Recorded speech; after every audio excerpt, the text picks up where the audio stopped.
जय हिंद दोस्तों, मैं नवीन शर्मा आप सभी का स्वागत करता हूं। आशा करता हूं आप सब एकदम अच्छे हैं, एकदम बेहतरीन हैं। एक बार सारे प्यारे दोस्त बताएंगे आप सब कैसे हैं। उम्मीद करेंगे बहुत अच्छे होंगे, बहुत शानदार होंगे। और दोस्त, आप सब लोग जानते ही हैं कि आज हम लोग आपका स्टैटिक जीके की तीसरी क्लास पर आ चुके हैं। यानी कि हमारी 2 पॉलिटी और 2 स्टैटिक जीके की क्लास हो चुकी हैं। इससे पहले एक बार थम्स अप करके बताना जी भैया, हम उन सबको रिवाइज करके।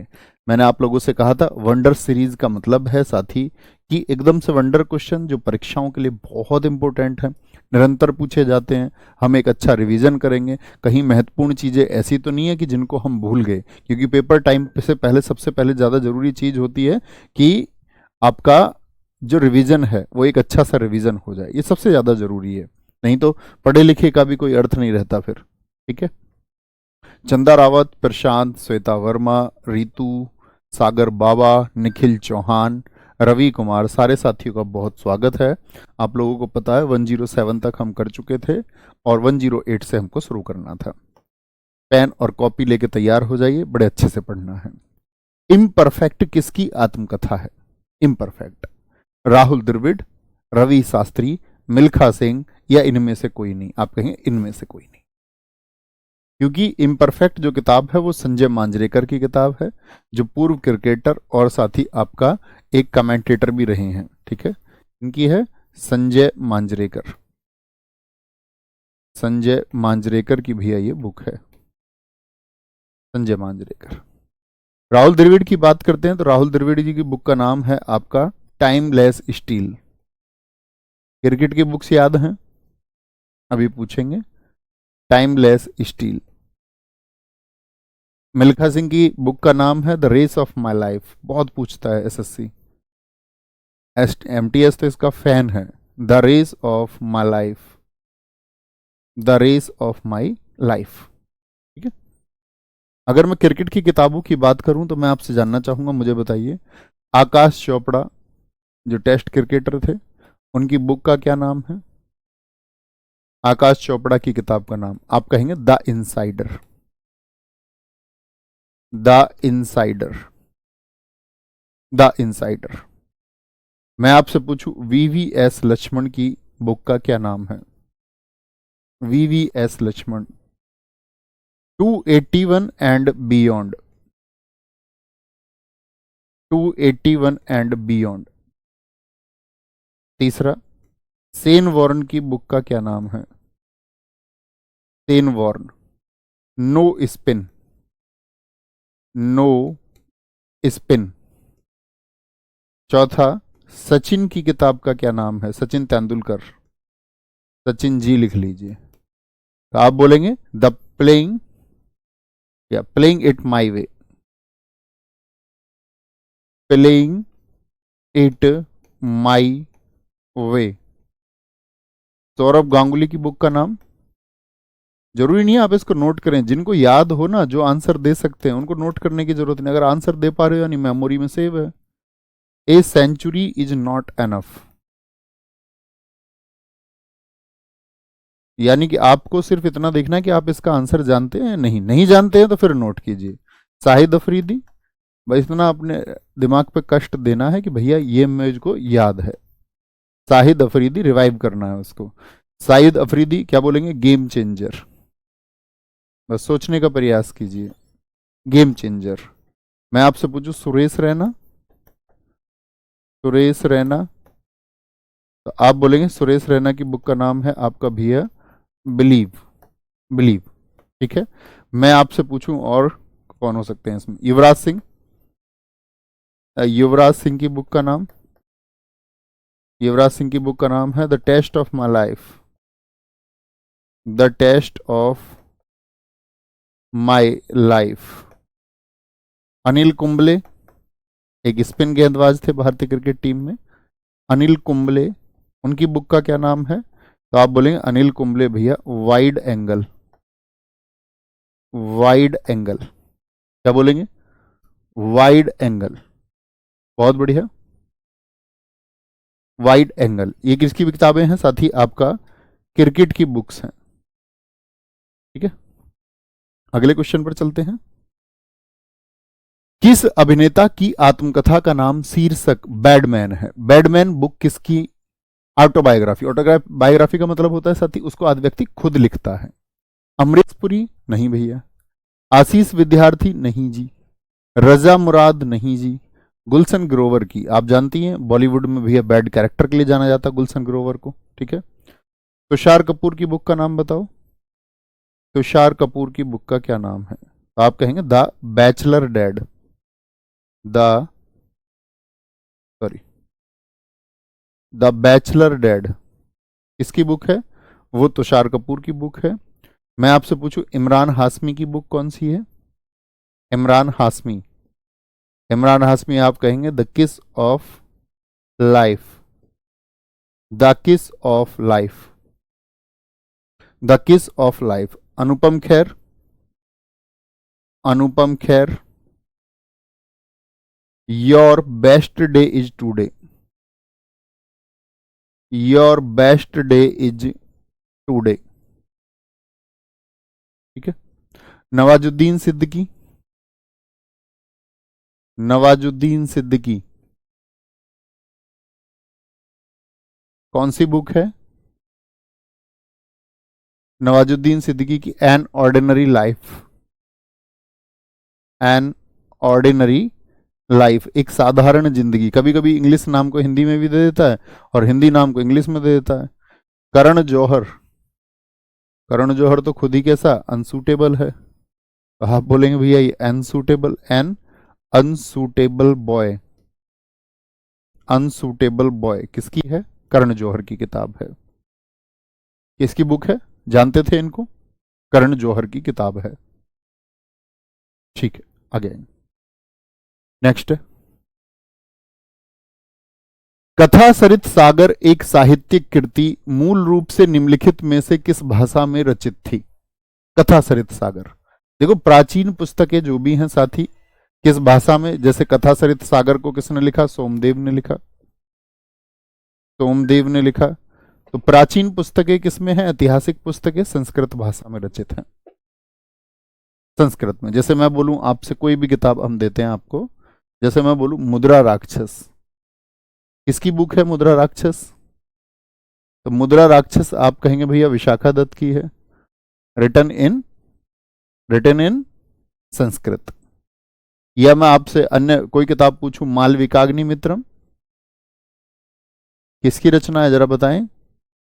मालविकाग्नि मित्रम, तो आप कहेंगे भैया महाकवि कालिदास जी की है, कालिदास जी की रचना है, ठीक है। मालविकाग्नि मित्रम, ये याद रखना है। तो प्राचीन पुस्तकें कहने का मतलब है किस भाषा में है? राजतरंगिणी को किसने लिखा है? संस्कृत भाषा में है राजतरंगिणी। राजतरंगिणी को लिखा है कल्हण ने, किसने लिखा है? कल्हण ने, कल्हण ने लिखा है, ठीक है। बहुत बढ़िया, पढ़ाई पे ध्यान लगाएंगे शुभम, अतिरिक्त बातों पर नहीं, जो अभी हम पढ़ रहे हैं उस पर ध्यान लगाइए, भविष्य पर ध्यान ना दीजिए। अक्षय ढागे बहुत सारा प्यार मेरे साथी। विश्व प्रसिद्ध हैरी पॉटर श्रृंखला, हैरी पॉटर आपने भी देखी होगी, ठीक है। झाड़ू पर बैठ के भाग जाता है, देखिए हैरी पॉटर गोल चश्मे लगा के। उस श्रृंखला के लेखक कौन है? उस श्रृंखला के लेखक कौन है? बहुत अच्छा लिखा, अंकित चौधरी जी ने लिखा। क्रैकिंग द कोड पुस्तक के लेखक आयुष्मान खुराना है, बहुत शानदार। अरुंधति रॉय की किताब है क्या? अरुंधति रॉय की, आप कहेंगे भैया नहीं जी। हैरी पॉटर श्रृंखला एक सीरीज है साथी, इसमें जो टोटल नंबर ऑफ बुक्स लिखी गई हैं, सॉरी दूसरा कलर लेते हैं, जो टोटल नंबर ऑफ बुक्स इसमें लिखी गई हैं वो है आपका 7 बुक्स, एक सीरीज है पूरी 7 बुक्स की, ठीक है। और जेके रोलिंग जो है साथी आपका, इनकी अभी 2023 में आई थी the running grave, the running grave 2023, the running grave 2023 में आई थी, बहुत इंपॉर्टेंट है। तस्लीमा नसरीन बांग्लादेश की एक लेखिका है, ठीक है। इन्होंने लिखा अपने अत्याचारों के बारे में, इनके ऊपर जो अत्याचार हुए। लज्जा, लज्जा अर्थात सेम, लज्जा दुखियारी लड़की की एक कहानी, the story of a sad girl, दुखियारी लड़की की कहानी, ये किसकी किताब है? दुखियारी लड़की की कहानी। मेबेला बुक किसकी है? मेबेला, मेबेला, अमर मेबेला बोलते हैं। सलमान रश्दी एसएससी के लिए बहुत इंपॉर्टेंट हैं साथी राइटर। सलमान रश्दी की कोई किताब आप बता सकते हैं? तो आप कहेंगे भैया सबसे ज्यादा विवादित किताब इनकी रही है satanic versus. Satanic versus, Satanic versus किसकी किताब है? और लगभग एसएससी के हर सेगमेंट में पूछी गई किताब है आपका सैटनिक वर्सेज। दूसरी किताब थी इनकी जो 2023 में इन्होंने लिखी, विक्ट्री सिटी। विक्ट्री सिटी 2023 में लिखी थी।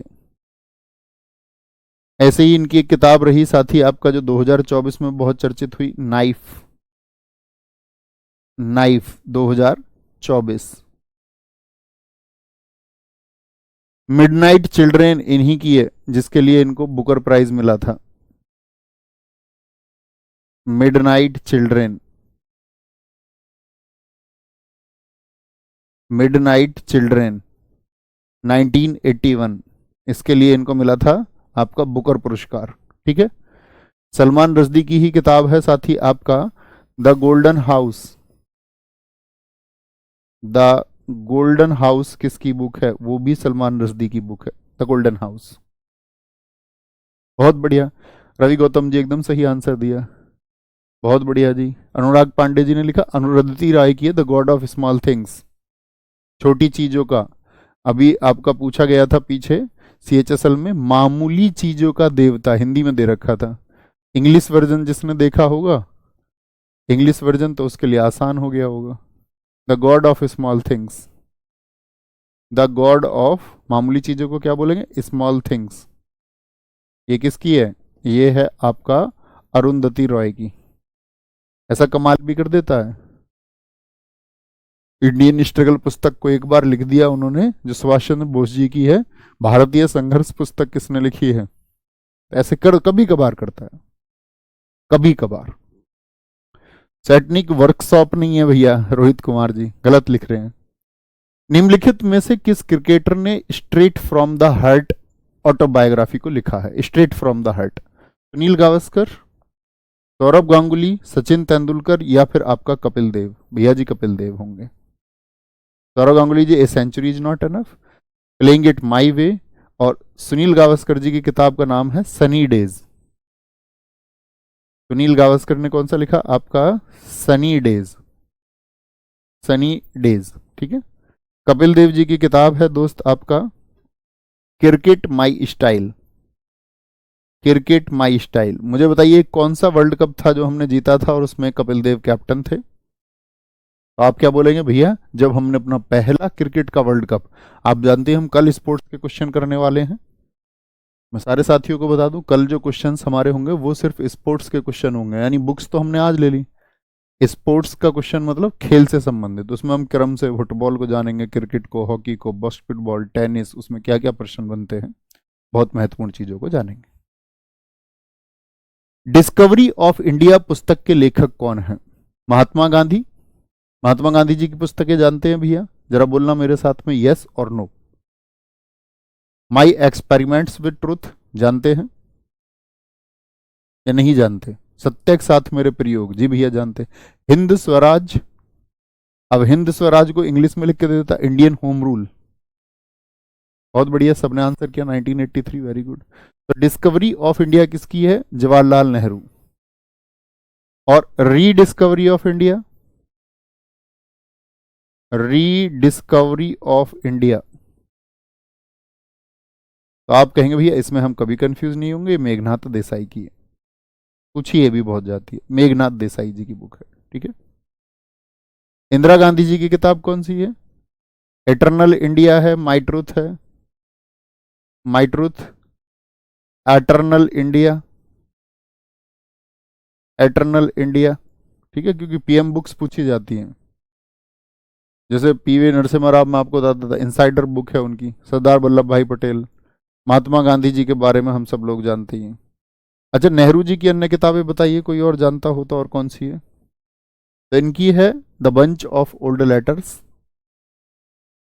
द बंच, बंच बोलते किसको? गुच्छे को। ओल्ड लेटर्स, पुराने पत्रों का एक गट्ठा। Glimpses of the world history. Glimpses of the world history, विश्व इतिहास को मद्देनजर रखते हुए अपनी राजनीतिक समझ पर पुस्तक लिखी।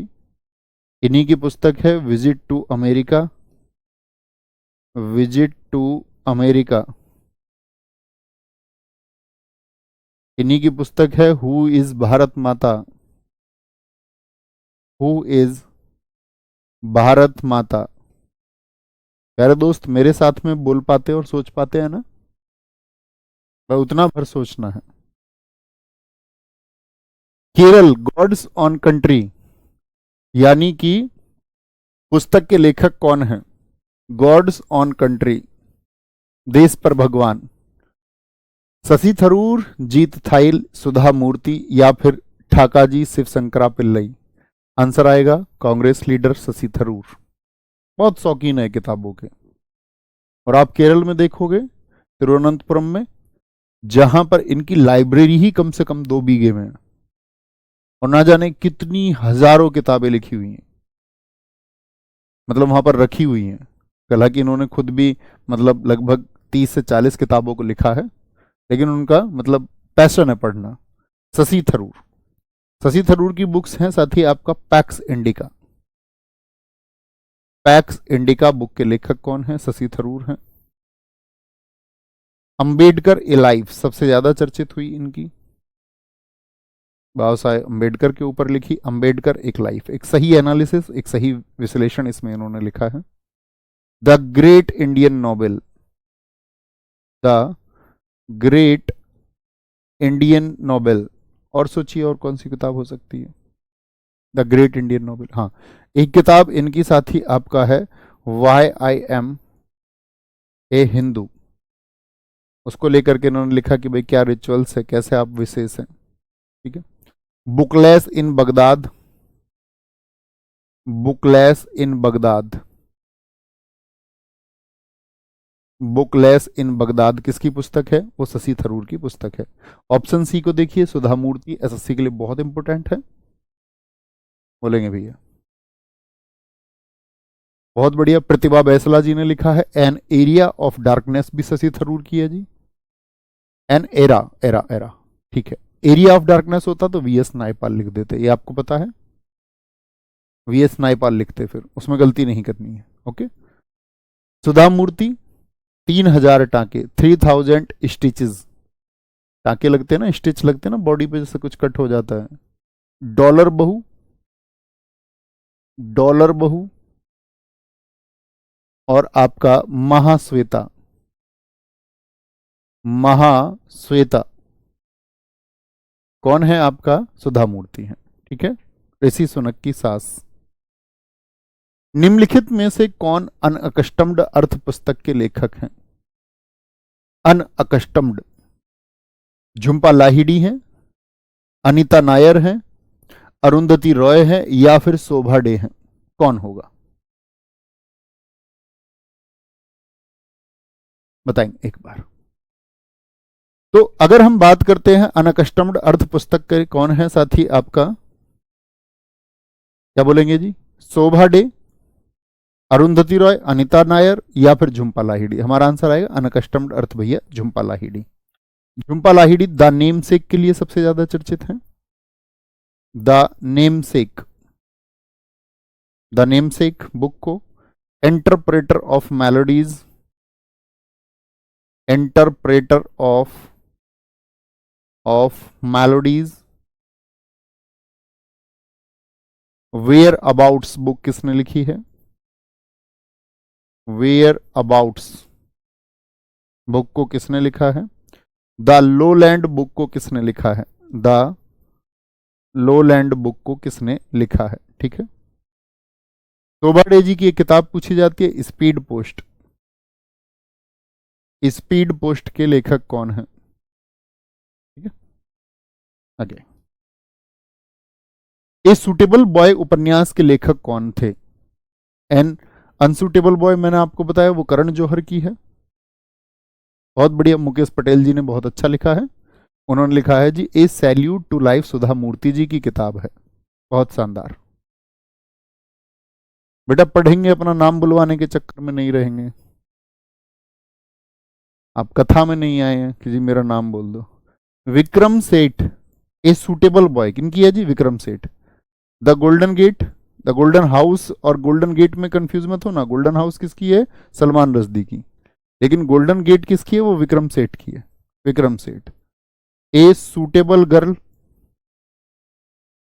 ए सूटेबल गर्ल किसकी है? वो भी भैया विक्रम सेठ की है। टू लाइव्स, दो जिंदगियां। बीस्टली टेल्स, बीस्टली टेल्स किसकी किताब है? ये विक्रम सेठ की किताब है। अनसुटेबल करण जौहर की हो गई। शशि थरूर हम बात कर चुके, ठीक है। अमिताभ घोष, ये भी इंपॉर्टेंट है भैया। इनकी दो किताबें हैं, शैडो लाइंस, बहुत चर्चित, शैडो लाइंस। और शैडो लाइंस को कौन सा अवार्ड मिला था? अब हिंदी जो लिटरेचर है उसके लिए एक अवार्ड दिया जाता है, ज्ञानपीठ अवार्ड, जो 1961 में स्टैब्लिश किया गया था। लेकिन उसको फर्स्ट टाइम 1965 में दिया गया। और 1965 में पहली बार दिया गया वो किसको? जी शंकर कुरूप को। वो मलयालम लैंग्वेज के थे। उनकी रचना का नाम था आड़ा कुजाई, जो उनकी बुक थी। ऐसे ही फर्स्ट वुमेन पूछी जाती आशापूर्णा देवी, बांग्ला के लिए। उनकी बुक का नाम था प्रथम प्रत्युश्रुति। तो कहने का मतलब है जो हमारी 8वीं शेड्यूल है, 8वीं अनुसूची है संविधान की, उसमें कितनी भाषाओं का जिक्र है? आप कहेंगे भैया उसमें 22 लैंग्वेजेस का जिक्र है, 22 भाषाओं का। 22 भाषाओं के लिए ही ज्ञानपीठ को दिया जाता है। लेकिन एक पुस्तक अंग्रेजी की भी है जिसको 2018 में दिया गया था अवार्ड, वो शैडो लाइन ही है। इसको ज्ञानपीठ मिला है, ज्ञानपीठ अवार्ड इसको मिला है, ठीक है। कब का? 2018 का, 2018, shadow lines. Amitav Ghosh sea of poppies, sea of poppies और रिवर ऑफ स्मोक, ऊपर की दो किताबें बहुत चर्चित हैं इनकी। फ्लड ऑफ फायर किसकी बुक है? Flood of fire. तो हम कहेंगे भैया ये अमिताभ घोष की किताबें हैं। फियरलेस गवर्नेंस पुस्तक के लेखक कौन है? V Narayanaswami, Swati Chaturvedi, P Chidambaram या फिर किरण बेदी। फियरलेस गवर्नेंस, तो आप कहेंगे भैया किरण बेदी हैं। भारत की प्रथम महिला आईपीएस थी। इन्हीं की किताब है हिम्मत है। हिम्मत है, प्रश्न कर रही हैं, एक्सक्लेमेटरी साइन, विस्मयबोधक चिन्ह लगा करके। Broom and groom, broom and groom. और इन्हीं की बुक है what went wrong, what went wrong, ठीक है, what went wrong. P Chidambaram आप जानते हैं भारत में एक लंबे समय तक फाइनेंस मिनिस्टर रहे। उनकी बुक का नाम है स्टैंडिंग गार्ड, स्टैंडिंग गार्ड। इसकी बुक है, वो साथी आपका पी चिदम्बरम कांग्रेस लीडर हैं, उनकी बुक का नाम है। नवंबर 2021 में कौन अपने पहले उपन्यास लाल सलाम से लेखिका बनी है? पहला ही उपन्यास था और एक पॉलिटिशियन है। बहुत बढ़िया, मुकेश पटेल जी, बहुत शानदार। अमिताभ घोष लिविंग माउंटेन, इन्होंने ही लिखी है। अमिताभ घोष जी की किताब लिविंग आपका माउंटेन, बहुत शानदार। झुम्पा लाहिड़ी बता चुके। अरुंधति रॉय नहीं है जी। निर्मला सीतारमण, आप कहेंगे नहीं भैया निर्मला सीतारमण मत चुन देना कभी नेताजी चुन के। कौन है आपका? जुबीन ईरानी, स्मृति ईरानी, ठीक है। ये कौन बन गई? लाल सलाम लिख के ये भी अब राइटर बन गए हैं। सर जो किताबों के नाम है इसको प्लीज हिंदी में भी लिख दिया करो भाई, लिख लिया करो यार, दोनों लैंग्वेज में लिखूं सारी चीजें। इंटरप्रेटर ऑफ मेलोडीज अगर मैं लिख रहा हूं तो इसको हिंदी में भी इंटरप्रेटर ऑफ मेलोडीज लिखेंगे। और आज जो शब्द मैं बोल रहा हूं अगर आप उसको नहीं लिख पा रहे हैं तो इसका मतलब आपको पहले इमला लिखना सीखना होगा। इतने होशियार छात्र तो यार बनिए। एटलीस्ट जब आप सीजीएल के लिए प्रिपरेशन कर रहे हैं और जो मैं बोल रहा हूँ उसको नहीं लिख पा रहे हैं तो फिर तो गलत बात है। फिर तो यार ये गलत बात है, थोड़ा मेहनती तो बनिए। बोलता तो हुई, है ना। अब ऐसे आएगा किताब अनफिनिश्ड ए मेमोयर। अब इसको हिंदी में लिखने का कोई अर्थ नहीं, वो अनफिनिश्ड ही आएगा। अब मैं अगर इसको ऐसे लिख दूं अनफिनिश्ड, तो प्लीज इतनी रिक्वेस्ट आपसे करूंगा कि अनफिनिश्ड को आप लिख लें ऐसे, उल्टा सीधा लिख लो, गलती तो लिख लोगे थोड़ा बहुत, नाम तो याद रहेगा ना किताब का। क्योंकि अब आपको शब्द लिखने नहीं सिखा सकता मैं, है ना। Alia Bhatt, Priyanka Chopra Jonas, Nick Jonas की वाइफ है इसीलिए अपना सरनेम जोनस। ठीक है। दीपिका पादुकोण, कैटरीना कैफ, आलिया भट्ट। बताओ भैया, बॉलीवुड की अगर कुछ किताबों की हम बात करते हैं, कैटरीना कैफ की कोई ऐसी चर्चित किताब नहीं, दीपिका पादुकोण नहीं। मैं आपसे पूछता हूँ, करीना कपूर की किताब फेमस है, करीना कपूर। करीना कपूर किस बुक के लिए चर्चित है, सोचिए। प्रेगनेंसी बाइबल, प्रेगनेंसी बाइबल, गर्भ धारण के जो दिन होते हैं। Twinkle Khanna, Twinkle twinkle little star, Twinkle Khanna, Twinkle Khanna भैया मिसेस फनी बोन्स के लिए। ठीक है, Mrs funny bones. Welcome to paradise, welcome to paradise. और इन्हीं की किताब थी the legends of Lakshmi Prasad. तीसरा साथी आपका सोनाली बेंद्रे, सोनाली बेंद्रे। तो आप कहेंगे the modern Gurukul, the modern Gurukul किसकी बुक है, द मॉडर्न गुरुकुल, वो सोनाली बेंद्रे की किताब है, सोनाली बेंद्रे। ठीक है। बेसिक रेफरेंस सोर्सेज किसने लिखा है, लुइस सोर्स ने, विलियम कार्ड्स ने, सैमुअल रोथस्टीन ने, या एस आर रंगनाथन ने। याद रखेंगे लुइस सोर्स ने लिखा है इसको, बेसिक रेफरेंस सोर्सेज। बहुत चर्चित किताब भी रही, उन्हीं किताबों को हमने लिया है। हिंदी भाषा की सबसे लोकप्रिय रचनाओं में से एक मधुशाला के लेखक कौन है, मैथिली शरण गुप्त, इनकी बुक का नाम है साथी आपका साकेत। साकेत पुस्तक को किसने लिखा है, वाइट नहीं। माखनलाल चतुर्वेदी, इनकी बुक का नाम है साथी हिम तरंगिणी, हिम तरंगिणी। इस पुस्तक के लिए इनको साहित्य अकादमी नई दिल्ली जो है, हिम तरंगिणी। और यही बुक है जिसको पहला लिटरेचर अकेडमी अवार्ड मिला है, पहला साहित्य अकादमी पुरस्कार, पहला साहित्य अकादमी पुरस्कार।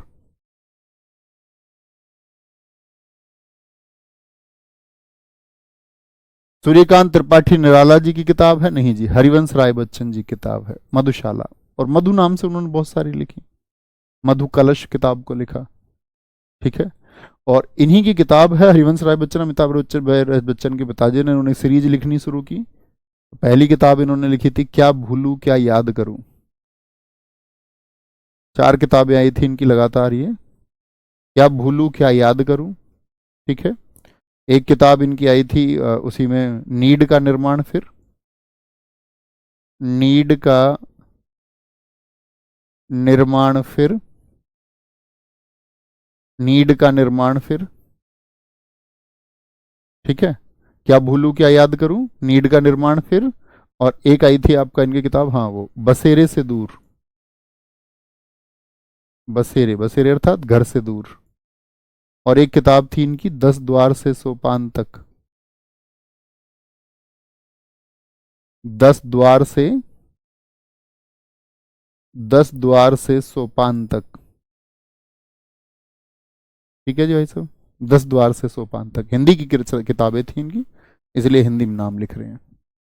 एस अगेंस्ट ऑड्स के लेखक कौन है, लेखक बोले या लेखिका बोले? लेखिका ज्यादा सही रहेगा, लेकिन कई बार एग्जामिनर कंफ्यूज करने के लिए भैया लेखक हैं तो कोई पुरुष होंगे, तो बच्चा गलत करके आएगा, है ना, ऐसे भी हो जाता है। तो रोहन बोपन्ना है क्या? आप कहेंगे नहीं भैया। लिएंडर पेस है क्या? नहीं जी। यूकी भांबरी है? नहीं जी। सानिया मिर्जा है, सानिया मिर्जा। मुझे बताइए प्लेइंग टू विन किसकी किताब है? प्लेइंग टू विन, सोचिए जरा। Saina Nehwal, Saina Nehwal. Shuttling to the top, shuttling to the top, PV Sindhu, PV Sindhu. Unbreakable, unbreakable book किसकी है? Mary Kom, Mary com.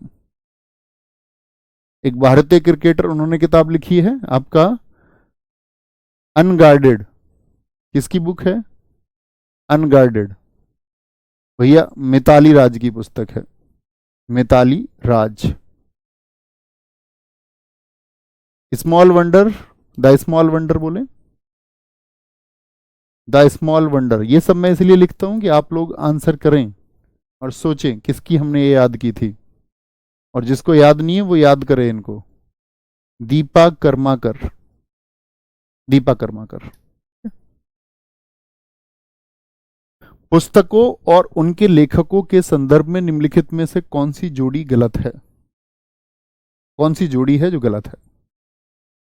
Oliver twist को थॉमस हार्डी ने लिखा है, किंग लियर को विलियम शेक्सपियर ने। शेक्सपियर बहुत महत्वपूर्ण लेखक हैं, साथ ही ब्रिटेन के, उन्होंने बहुत सारी रचनाएं लिखी हैं, शायद जो हिंदी मीडियम से बच्चे पढ़े होंगे उन्होंने 12th में किताब भी पढ़ी होगी, जूलियस सीजर, बड़ी पूछी जाती है, जूलियस सीजर, जूलियस सीजर। ठीक है, आपका इन्हीं की किताब है मैकबेथ, क्या बोलेंगे? मैकबेथ।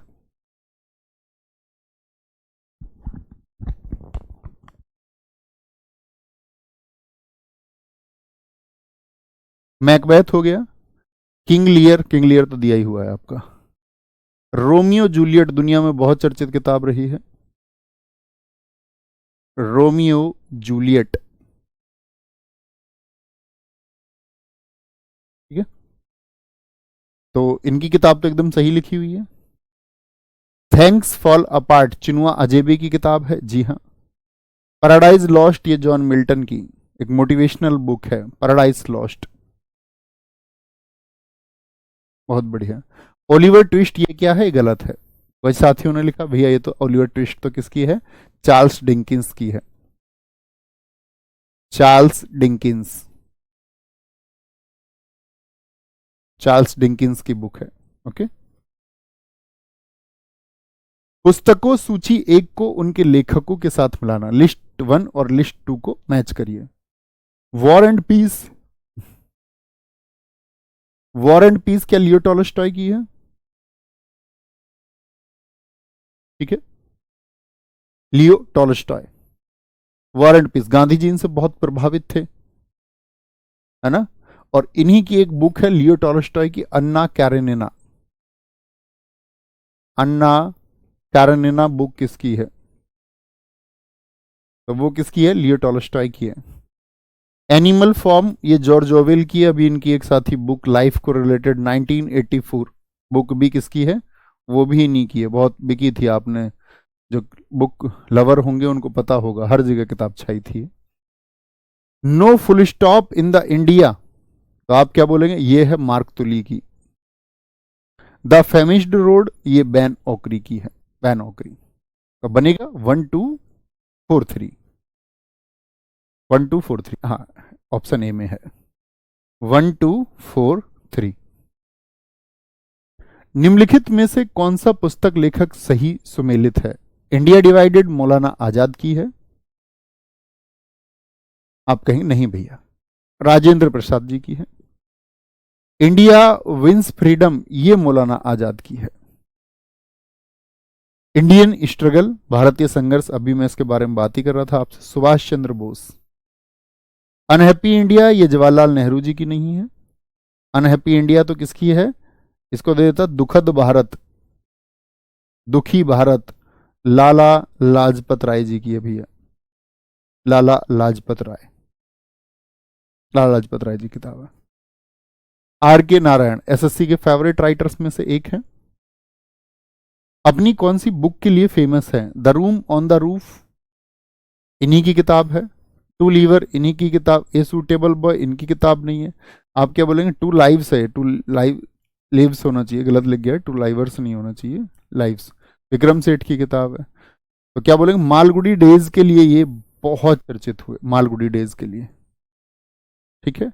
और आर के नारायण जी की किताबों की अगर हम बात करते हैं, इनकी किताब है Swami and friends, Swami and friends, Swami और दोस्त। इन्हीं की बुक का नाम है द गाइड। इस पे गाइड मूवी पर देवानंद की मूवी आई थी एक, आप भी देखना जब फ्री एग्जाम हो जाए तुम्हारा। The dark room, the dark room किसकी है? वो आपका आर के नारायण की है। The world of Nagraj, Nagraj को तुमने कभी सुना नाम नागराज का? The world of Nagraj, Nagraj एक कॉमिक्स आती थी हमारे स्कूल के टाइम पे, तो आपने भी शायद पढ़ी हो या नहीं पढ़ी हो। The room on the roof, ये रस्किन बॉन्ड की किताब है। ये टू लाइव्स है, विक्रम सेठ, विक्रम सेठ, और ये रस्किन बॉन्ड, जिन्होंने घूमने के ऊपर ऑफ लिखा है। मामूली चीजों का देवता, the God of small things, निम्नलिखित में से किस प्रसिद्ध लेखक द्वारा लिखा गया है? ऐसे इंग्लिश वर्जन सामने आ गया तो भैया फिर तो आसान है। और मान के चलो सिर्फ हिंदी में लिख दिया तो अंग्रेजी में भी नाम पढ़ लेना एक बार। समझ पा रहे हैं भैया? ये सब खुद से ही लिखते नहीं, खुद से जो लिखते हैं वो ऑटोबायोग्राफी है, और जरूरी नहीं है कि वो खुद से ही लिखें। कई बार वो हायर कर लेते हैं लोगों को, उनको बता देते हैं भैया ऐसी कहानी लिखनी है, ठीक है, सुना देते हैं कहानी, क्योंकि सुनाने में समय कम लगता है, फिर व्यक्ति उसको लिख देता है की पॉइंट्स को कुछ ऐड करके। तो क्या बोलेंगे भैया? ये अरुंधति रॉय की किताब है, अरुंधति रॉय। और ये अरुंधति रॉय, साथी याद रख लेना, मान बुकर अवार्ड जीतने वाली फर्स्ट वुमेन थी, भारतीय जीतने वाली फर्स्ट इंडियन वुमेन है। तो जीतने वाली पहली भारतीय महिला। कब मिला था इनको बता सकते हैं? पहली भारतीय महिला, तो आप बोलेंगे इनको मिला था भैया 1997, इसी बुक के लिए, ठीक है, इसी बुक के लिए, the God of small things. और अरुंधति रॉय जी की अगर बुक्स की बात करते हैं, the ministry of utmost happiness, the ministry of utmost happiness, the ministry of utmost happiness, ये किसकी बुक है? आप कहेंगे भैया ये अरुंधति रॉय की बुक है, अरुंधति रॉय की। The doctor and the saint, the doctor and the saint, the doctor and the saint, my seditious heart, my seditious heart, Azadi, walking with the comrades, walking with the comrades, comrade, Yashpal एक हिंदी के writer, उन्होंने लिखी दादा comrade book. Bharat में राष्ट्रीय बालिका दिवस किस तिथि को मनाया जाता है? आपको भी जन्माष्टमी की बहुत सारी शुभकामनाएं कृष्णकांत। अरुंधति रॉय ने भैया द एंड ऑफ इमेजिनेशन लिखी है, नेहा चौधरी गुड़िया एकदम ठीक लिखा है। आगे, तो राष्ट्रीय बालिका दिवस कब मनता है भैया? 24 जनवरी को। दिवस याद है, डेज याद होने ही चाहिए। 24 जनवरी को हम इंटरनेशनल एजुकेशन डे भी मनाते हैं। अंतर्राष्ट्रीय शिक्षा दिवस कब मनाया जाता है? अंतर्राष्ट्रीय शिक्षा दिवस। और अगर मैं बोलूँ, ये तो पूछा राष्ट्रीय बालिका दिवस, मैं आपसे पूछूं अंतर्राष्ट्रीय बालिका दिवस, मतलब इंटरनेशनल गर्ल डे कब मनाया जाता है? इंटरनेशनल गर्ल डे, अंतर्राष्ट्रीय बालिका दिवस। तो आप कहेंगे भैया वो 11 अक्टूबर को मनाया जाता है, 11 अक्टूबर को। और 24 जनवरी को क्योंकि इस दिन सीटेड हुई थी इंदिरा गांधी जी, 24 जनवरी 1966 को, तो पहली महिला प्रधानमंत्री हुई, इसीलिए मनाया जाता है। मैं आपसे कुछ डे पूछना चाहूंगा, मुझे बताना। 4 जनवरी को कौन सा डे बनता है? 4 जनवरी ब्रेल डे बनता है भैया। 10 जनवरी बताओ, 10 जनवरी को क्या बोलेंगे? ब्रेल डे बनता है। 10 जनवरी को कौन सा बनता है? वर्ल्ड हिंदी डे, विश्व हिंदी दिवस। विश्व हिंदी दिवस 10 जनवरी। एक 12 जनवरी को कौन सा बनता है? तो 12 जनवरी आप कहेंगे भैया अंतर्राष्ट्रीय युवा दिवस। कौन सा बनता है, किसकी याद में बनता है 12 जनवरी को? अंतर्राष्ट्रीय युवा दिवस, यानी कि अंतर्राष्ट्रीय इंटरनेशनल यूथ डे बनता है, अंतर्राष्ट्रीय युवा दिवस बनता है। इनकी याद में बनता है, स्वामी विवेकानंद जी की याद में बनता है, स्वामी विवेकानंद जी की याद में, ठीक है। ऐसी 12 अगस्त को भी कंफ्यूज नहीं होना, 12 अगस्त को बनता है आपका, क्या बोलेंगे उस दिन बनता, सॉरी इंटरनेशनल बोल दिया मैंने, राष्ट्रीय युवा दिवस बनेगा ना 12 को, तो नेशनल यूथ डे, नेशनल है वो, राष्ट्रीय युवा दिवस। अंतर्राष्ट्रीय युवा दिवस जो बनता है वो 12 अगस्त को बनता है, ये अंतर्राष्ट्रीय है, ठीक है। अंतर्राष्ट्रीय युवा दिवस 12 अगस्त को। 25 जनवरी को बताइए कौन सा दिवस बनता है? 25 जनवरी को, 25 जनवरी को आपका तो राष्ट्रीय पर्यटन दिवस बनता है भैया, राष्ट्रीय पर्यटन, नेशनल टूरिज्म डे बनता है, नेशनल टूरिज्म डे।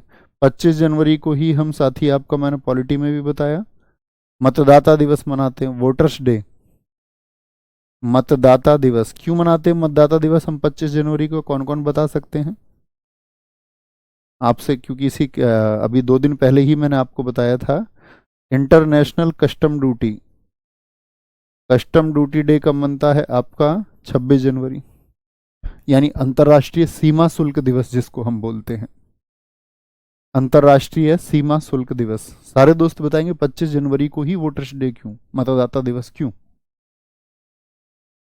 आगे, विश्व पृथ्वी दिवस कब मनाया जाता है? 3 मार्च को, 5 जून को, 22 अप्रैल को, या फिर 6 मई को? विश्व पृथ्वी दिवस, तो क्या बोलेंगे भैया कब मनाया जाता है आपका? तो आप कहेंगे विश्व पृथ्वी दिवस मनाया जाता है भैया हमारा, बोले भैया विश्व पृथ्वी दिवस 22 अप्रैल को, 22 अप्रैल को मनाया जाता है।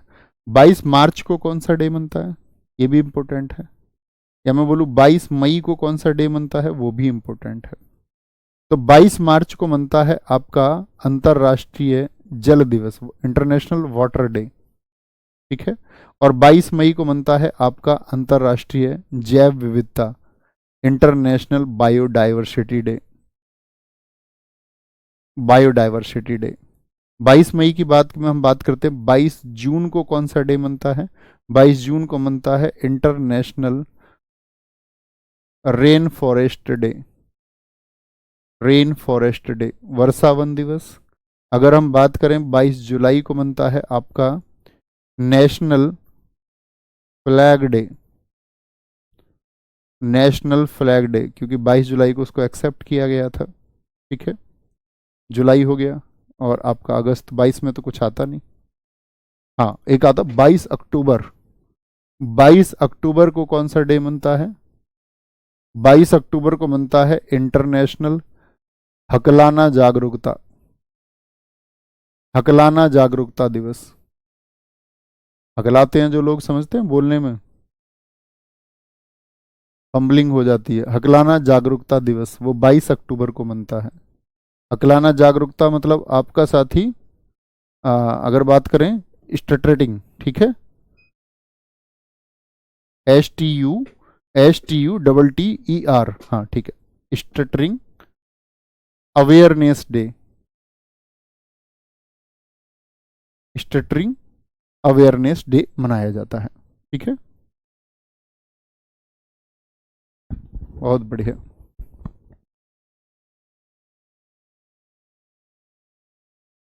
आगे, विश्व मौसम विज्ञान दिवस किस दिन मनाया जाता है? मौसम विज्ञान दिवस बताएं जरा भैया। आपका 14 मार्च, 14 मार्च को मनता है आपका पाई डे। पाई की वैल्यू जानते हैं ना आप सारे लोग। पाई की कितनी वैल्यू होती है? 22/7। 22/7, और 22/7 का मतलब क्या होता है? 3.14। तो 3 कौन सा हो गया आपका मंथ, और 14 डेट होगी, तो 14 मार्च हो गया। तो क्या बोलेंगे? आपका 23 मार्च को बनता मौसम विज्ञान दिवस। और इसी दिन हम कौन सा माइट्राय डे भी मनाते हैं, शहीद दिवस भी मनाते हैं। किनकी याद में? भगत सिंह जी, सुखदेव और राजगुरु जी की याद में मनाते हैं। 1 मार्च को कौन सा दिवस बनता है? 1 मार्च को बनता है भैया जीरो टॉलरेंस डे, शून्य भेदभाव दिवस। क्या बोलेंगे? शून्य भेदभाव दिवस, 1 मार्च को। ठीक है, 8 मार्च को, 8 मार्च को बनता है अंतर्राष्ट्रीय महिला दिवस, इंटरनेशनल वुमेन डे, 8 मार्च को। 15 मार्च को बनता है आपका, 15 मार्च को बनता है आपका इंटरनेशनल उपभोक्ता अधिकार दिवस, अंतर्राष्ट्रीय अंतर्राष्ट्रीय अंतर्राष्ट्रीय कंज्यूमर राइट डे। 16 मार्च को बनता है हमारा साथी आपका राष्ट्रीय टीकाकरण के लिए, नेशनल वैक्सीनेशन। वैक्सीन लगाई जाती है ना, जैसे पोलियो की वैक्सीन लगती है। तो ये वैक्सीनेशन हो गया, कंज्यूमर राइट हो गया, आपका वुमेन हो गया, और जीरो टॉलरेंस हो गया, जीरो टॉलरेंस। ठीक है, आगे आएंगे। निम्नलिखित में से कौन सा मिथ मिथ्या डिकोडिंग हिंदू माइथोलॉजी पुस्तक के लेखक हैं? मिथ मिथ्या बहुत चर्चित राइटर हैं, आज के माइथोलॉजी के बहुत अच्छे राइटर हैं। नहीं अंकित चौधरी, आपने गलत लिखा दोस्ती, 2 फरवरी होगा जो आपने लिखा है। बोलेंगे एक बार, बोलेंगे क्या बोलेंगे? आपका देवदत्त पट्टानायक, शशि थरूर, विक्रम सेठ। तो आप कहेंगे भैया देवदत्त पट्टानायक है। माइथोलॉजी पर मतलब कितने मिथ हैं लोगों के अंदर धर्म को लेकर के, उस तरह उस पर बहुत सारी किताबें लिख रहे हैं। जैसे इन्होंने अभी किताब लिखी थी, बहुत चर्चित रही इनकी, माई गीता। माई गीता, माई गीता, गीता का मतलब किसके लिए लिखा है? श्रीमद् भगवत गीता जी के लिए लिखा है। जया बुक लिखी इन्होंने, सती सावित्री बुक लिखी, सती सावित्री। प्रेग्नेंट किंग को लिखा इन्होंने, प्रेग्नेंट किंग, प्रेग्नेंट किंग को इन्होंने लिखा। 7 secret of Vishnu, 7 secret of Vishnu इन्होंने लिखा। 7 सीक्रेट ऑफ शिवा इन्होंने लिखा। 7 सीक्रेट ऑफ शिवा इन्होंने लिखा। ठीक है, इन्होंने लिखी the book of Ram, the book of the book of Ram, इसकी है देवदत्त पट्टनायक की बुक है। बोलेंगे जी शहीद दिवस 30 जनवरी होगा ना सर? हाँ, 30 जनवरी को शहीद दिवस 2 दिन मनाया जाता है। एक दिन गांधी जी की याद में 30 जनवरी को, लेकिन फिर लोगों ने बहुत अपोज किया था कि भाई यार भगत सिंह जी के लिए भी, कि भाई उनको उस दिन आपका शहीदी हुई, उनको उस दिन फांसी दी गई, उस दिन भी तो शहीद दिवस होना चाहिए, तो फिर उसको भी शहीद दिवस घोषित किया गया। एग्जामिनर जब पूछता है तो विकल्प में किसी एक को रखेगा, है ना? या तो 23 को रखेगा मार्च को, या 30 जनवरी को रखेगा। जो वो आपसे जानना चाहता है उसको विकल्प में रख देगा, ऑप्शन में रखेगा, है ना? मैन बुकर पुरस्कार जीतने वाली पहली भारतीय महिला कौन है? मैन बुकर कितने लोगों को मिला? इंडिया के 5 लोगों को मिला है। तो कौन है भैया? अरुंधति रॉय है। मुझे बताओ, मैन बुकर पुरस्कार साथी जिसमें $60,000 दिए जाते हैं, कब शुरू हुआ था? 1969 से शुरू हुआ था, 1969 से। ठीक है,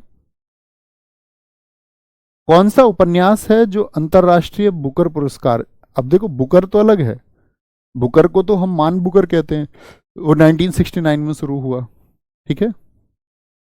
लेकिन अगर हम बात करें इंटरनेशनल बुकर प्राइज, ये साथी शुरू हुआ था 2005 में, 2005 में शुरू हुआ। फर्स्ट टाइम ये दिया गया था 2005 में ही इस्माइल कादरी को। सबसे पहला इस्माइल कादरी पूछ लेगा, सबसे पहला जो साथी आपको अंतर्राष्ट्रीय बुकर पुरस्कार मिला वो कौन व्यक्ति हैं, तो आप कहेंगे भैया वो इस्माइल कादरी हैं, इस्माइल कादरी। तो इंटरनेशनल बुकर प्राइज किसके लिए मिला था? टॉम्ब ऑफ सैंड के लिए। कौन भारतीय लेखिका थी? आप कहेंगे भैया वो थी आपका गीतांजलि श्री, 2022 में मिला था। हिंदी में क्या नाम आता है इसका? गीतांजलि श्री 2022। भैया हिंदी में इसका नाम आता है रेत की समाधि। क्या बोलते हैं इसको? रेत की समाधि। रेत की समाधि बुक इन्होंने लिखी है। भारत में राष्ट्रीय ऊर्जा संरक्षण दिवस को मनाया जाता है, कब मनता है? राष्ट्रीय ऊर्जा संरक्षण दिवस 13 दिसंबर, 14 दिसंबर, 15 दिसंबर, 12 दिसंबर, कब मनाया जाता है? तो आप कहेंगे भैया 14 दिसंबर को मनाया जाता है, 14th ऑफ दिसंबर को, ठीक है। दुनिया भर में विश्व शरणार्थी दिवस कब मनाया जाता है? बहुत बढ़िया।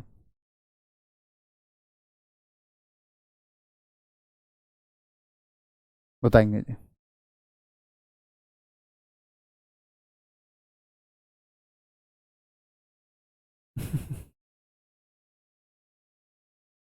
सर आप उदास उदास से लग रहे हैं। नहीं, सच में हूं। लग नहीं रहा। आगे आएंगे।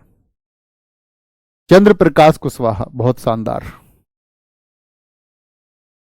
विश्व शरणार्थी यानी कि वर्ल्ड रिफ्यूजी डे कब मनाया जाता है? 25 मई को, 20 जून को, 7 अप्रैल को या फिर 16 दिसंबर को? 20 जून को।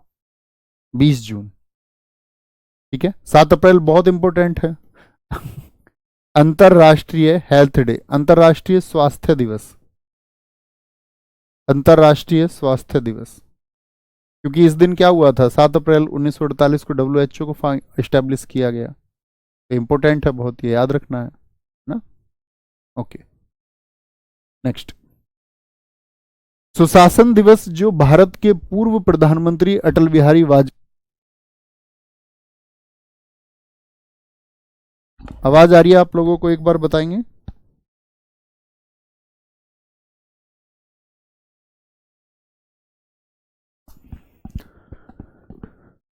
हेलो हेलो हेलो, आवाज आ रही है आप लोगों को? आप बताएंगे। रवि कुमार जी इस पे फोकस करेंगे मेरे भाई, इस पे फोकस करेंगे। तो आप क्या बोलेंगे भैया? वो 25 दिसंबर को।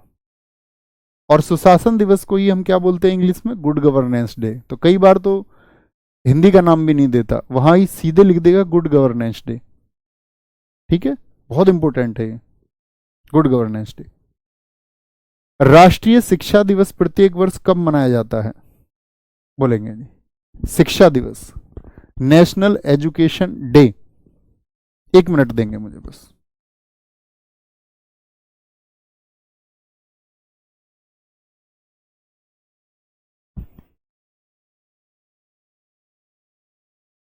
देंगे जी। किसकी बात कर रहा है? National education day is celebrated every year on, कब मनता है? बताएंगे। ठीक है, बहुत ठीक लिखा पूनम सिसोदिया, वेरी गुड, बहुत शानदार।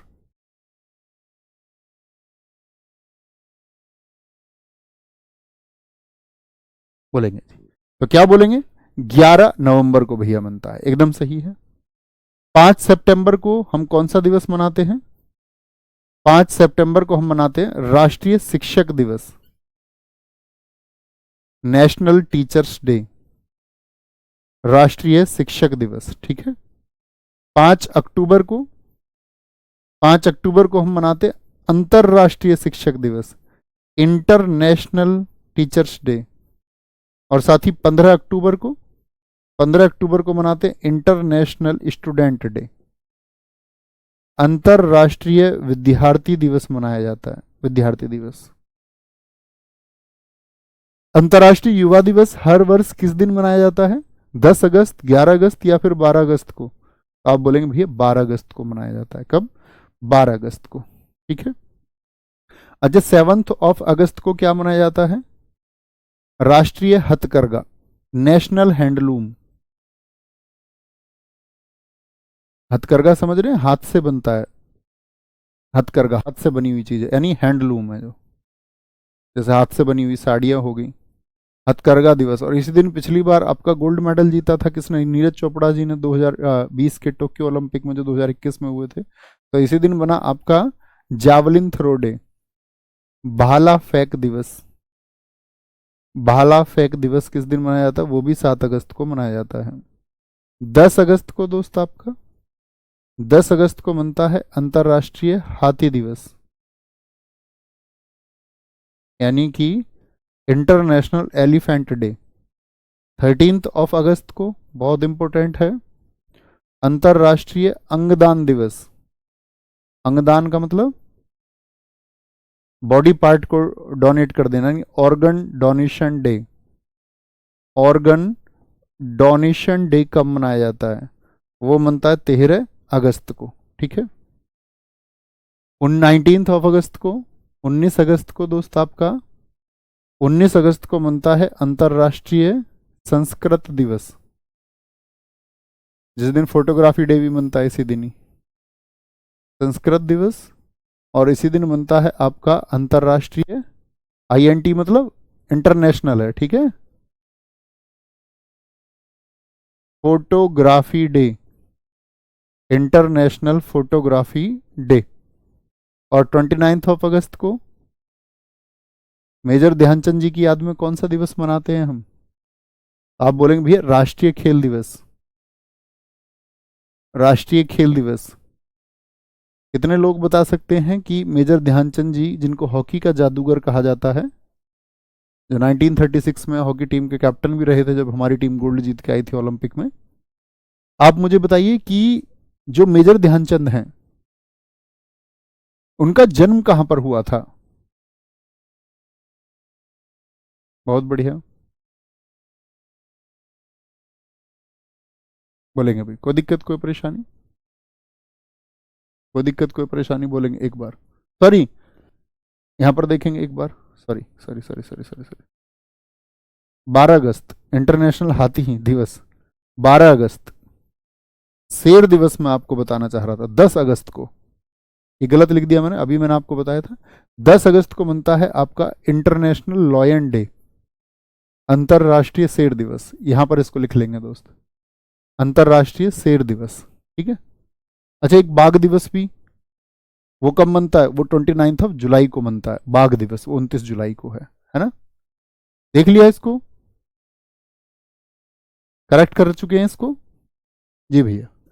द इमोर्टल्स ऑफ मेलुहा नामक बुक किसके द्वारा लिखी गई है? सुशील कुमार, देवदत्त पट्टानाइक, अभी बताए आपको मैंने आपको, चेतन भगत, 400 डेज। ठीक है। इसको भी याद मत करो, अच्छी किताबें लिख लो एक तो आपका 5.1, 5.1 पर कौन सी साथी मूवी आई थी बताएंगे? 5.1 इस पर आई थी भैया, 3 इडियट्स मूवी। 3 इडियट्स मूवी पूछ लेता किस पर 3 इडियट्स मूवी आधारित थी। एक थी इनकी आपका 3 मिस्टेक्स ऑफ माई लाइफ, जो सुशांत सिंह राजपूत की बुक आपका मूवी आई थी एक, ऑफ माई लाइफ। कौन सी बता सकते हैं? कौन सी, इस पर कौन सी मूवी आई थी? इस पर आई थी काय पोचे, उनकी शुरुआती मूवीज में से एक है, SSR। और girl in the room, vision, ये सारी किताबें किसकी हैं? इन्हीं की किताबें हैं। इंडिया 2020 इन्हीं की किताब है। द इमोर्टल्स ऑफ मैं हुआ, ये लिखा है एक बैंकर से साथी लेखक बने अमीश त्रिपाठी, मतलब फिक्शन लिखते हैं। इमोर्टल्स ऑफ मेलुहा, इसको हिंदी में इसका वर्जन है मेलुहा के मृत्युंजय। और मेलुहा जगह पड़ती है कश्मीर में। तो इन्होंने उसमें पुस्तक में पूरा जिक्र किया है कि कैसे एक कबीले से उठ करके भगवान शिव मृत्यु को जीतने वाले और अपने कबीले के रक्षक से एक ईश्वर हो गए, एक भगवान हो गए। उसके बारे में सारा कथानक है। तो वो फिक्शन लिखते हैं थोड़ा अपनी तरफ से ऐड करके। मेलुहा के मृत्युंजय, वायुपुत्रों की शपथ, शपथ को अंग्रेजी में क्या कहते हैं? Oath, oath of Vayuputras. वायुपुत्रों की शपथ किसने लिखा? इन्हीं ने लिखा। रावण किसकी लेखक, रावण के लेखक कौन? अमीश त्रिपाठी हैं। रावण, सीता, वॉरियर ऑफ मिथिला, सीता मिथिला की योद्धा, मिथिला की योद्धा। इक्ष्वाकु के वंशज, इक्ष्वाकु भगवान श्री राम का वंश है। स्कायन ऑफ इक्ष्वाकु, इक्ष्वाकु के वंशज, स्कायन ऑफ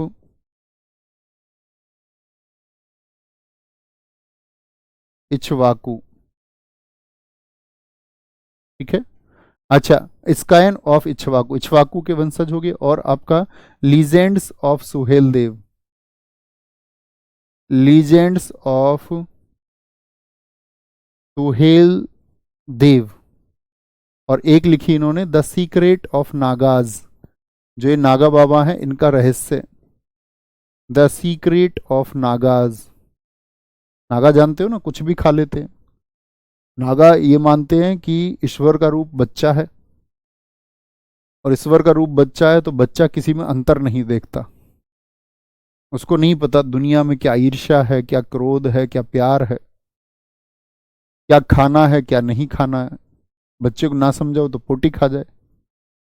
ऐसे ही नागा है, सब कुछ खा जाते हैं, एवरीथिंग, सड़ा गला गंदा। वो ये मानते हैं कि सब प्रकृति का कोई विभेद करना नहीं, ईश्वर से जुड़ने का सिर्फ यही एक मार्ग है।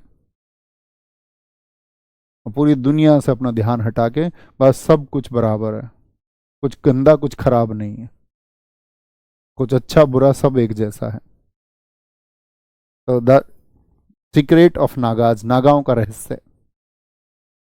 निम्नलिखित में से किसने द ब्लू अम्ब्रेला उपन्यास लिखा है? विक्रम सेठ, अरविंद अडिगा, रस्किन बॉन्ड और देवदत्त पट्टनायक। क्या बोलेंगे? द ब्लू अम्ब्रेला किसकी बुक है? तो आप कहेंगे भैया रस्किन बॉन्ड। ये भी एक अच्छे राइटर हैं एसएससी के लिए। The girl on the train, the girl on the train, the tunnel किसकी किताब है? इन्हीं की किताब है। Delhi is not far, Delhi दूर नहीं है, Delhi is not far. Roads to Mussoorie, मैंने कहा ना इन्होंने घूमने के ऊपर बहुत लिखा है। रोड्स टू मसूरी इन्हीं की किताब है, ठीक है। Ruskin Bond. अरविंद अडिगा जी बताइए, अरविंद अडिगा, इनको भी तो बुकर पुरस्कार मिला जी भैया। किसके लिए मिला था? The white tiger, the white tiger. और इन्हीं की बुक है आपका collection days, selection days, collection days. मार्च 2017 में प्रकाशित भारतीय ऐतिहासिक उपन्यास द राइज ऑफ शिवगामी किसने लिखा है? The rise of Sivagami. Sir यहां से एमटीएस के कितने क्वेश्चन फंस सकते हैं? भाई मैं थोड़ी ना आपका पेपर बनाता हूं, क्या फंसेगा क्या नहीं फंसेगा। फंसने फंसाने से बहुत दूर हूं मैं आपका पेपर नहीं बनाता। मैं सिर्फ इतना कहता हूं कि पेपर का जो भी स्तर आएगा, आप जो परफॉर्म करेंगे वो सबसे बेहतर होगा, वो तो आप ही बताओगे, है ना। बात यह है कि अगर करने लायक एमटीएस में 12 प्रश्न आए तो आपने 12 सही किए या नहीं किए। अब ऐसा नहीं है कि कोई और आपका पूरी दुनिया 20 करेगी और आप 12 पर रह जाएंगे, इसका मतलब आपकी तैयारी में कमी है। हाँ, अगर करने लायक प्रश्न की संख्या 15 है, आप उन 15 को कर पा रहे हैं या नहीं कर पा रहे, बाकी तो सबके लिए टफ होता है। ऐसी बातों के चक्कर मत पड़ा करो, कितना फंसेगा कितना नहीं फंसेगा, है ना। मैं उन सब चीजों से बहुत दूर हूं।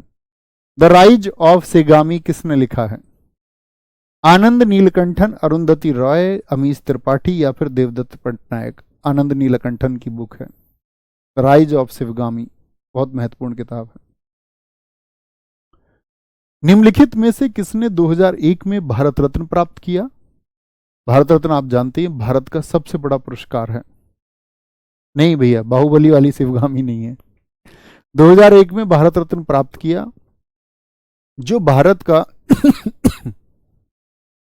सर्वोच्च नागरिक सम्मान प्राप्त करने वाला तीसरा भारतीय शास्त्रीय संगीतकार बन गया, मतलब थर्ड म्यूजिशियन बने। तो भैया फर्स्ट कौन है? फर्स्ट तो आपको पता होना चाहिए, फर्स्ट है एम.एस. सुब्बुलक्ष्मी। एम.एस. सुब्बुलक्ष्मी को भारत रत्न कब मिला था, जरा बताएं। आप बोलेंगे भैया उनको मिला था 1998 में, वो कर्नाटक म्यूजिक से संबंध रखती थी, आपका उनका रिलेशन था वहां से। पंडित रविशंकर सेकंड पर्सन थे, क्योंकि इनको मिला आपका 1999 में, पंडित रविशंकर सितार वाले। बिस्मिल्लाह खान थर्ड पर्सन बने थे।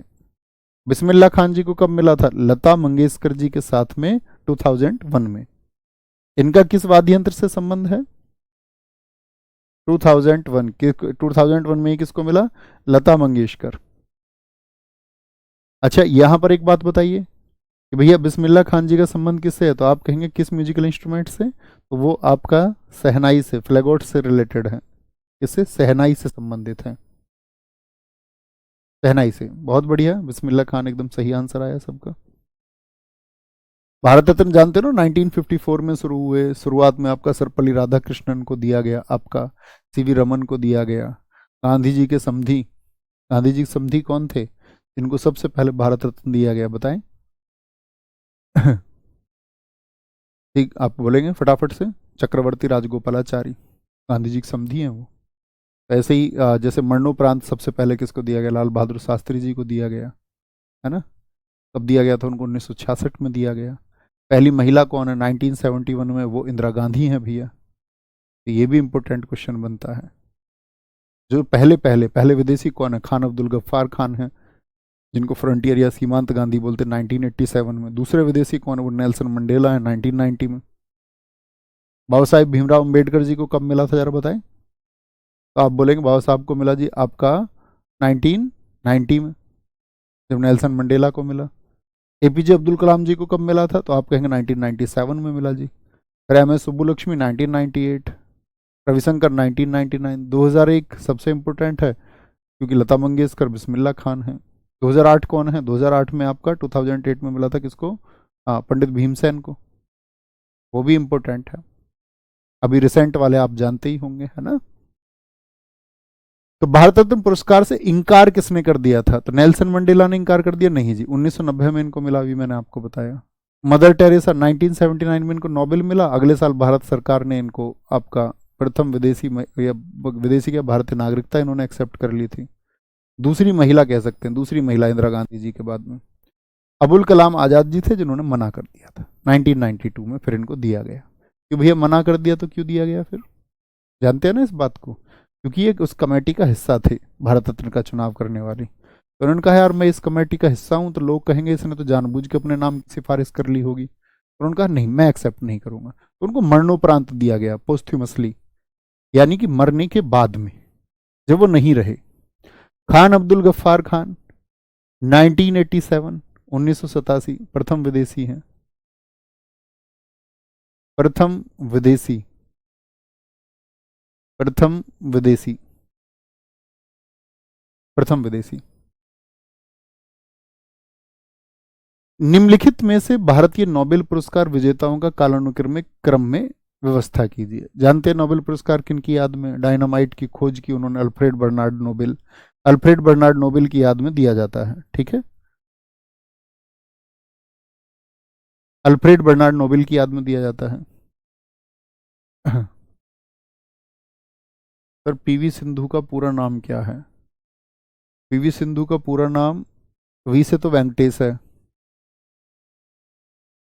और पी से शायद कुछ है, परशल वर्षल करके कुछ है, ऐसे पक्का नहीं पता था, देख लेना आप लोग। परशल वेंकटेश सिद्धू ऐसे कुछ है। निम्नलिखित भारतीय नोबेल पुरस्कार विजेताओं का कालक्रम, जैसे अमर्त्य सेन किसके लिए मिला था? इकोनॉमिक्स के लिए सबसे पहले मिला, इकोनॉमिक्स 1998, 1998।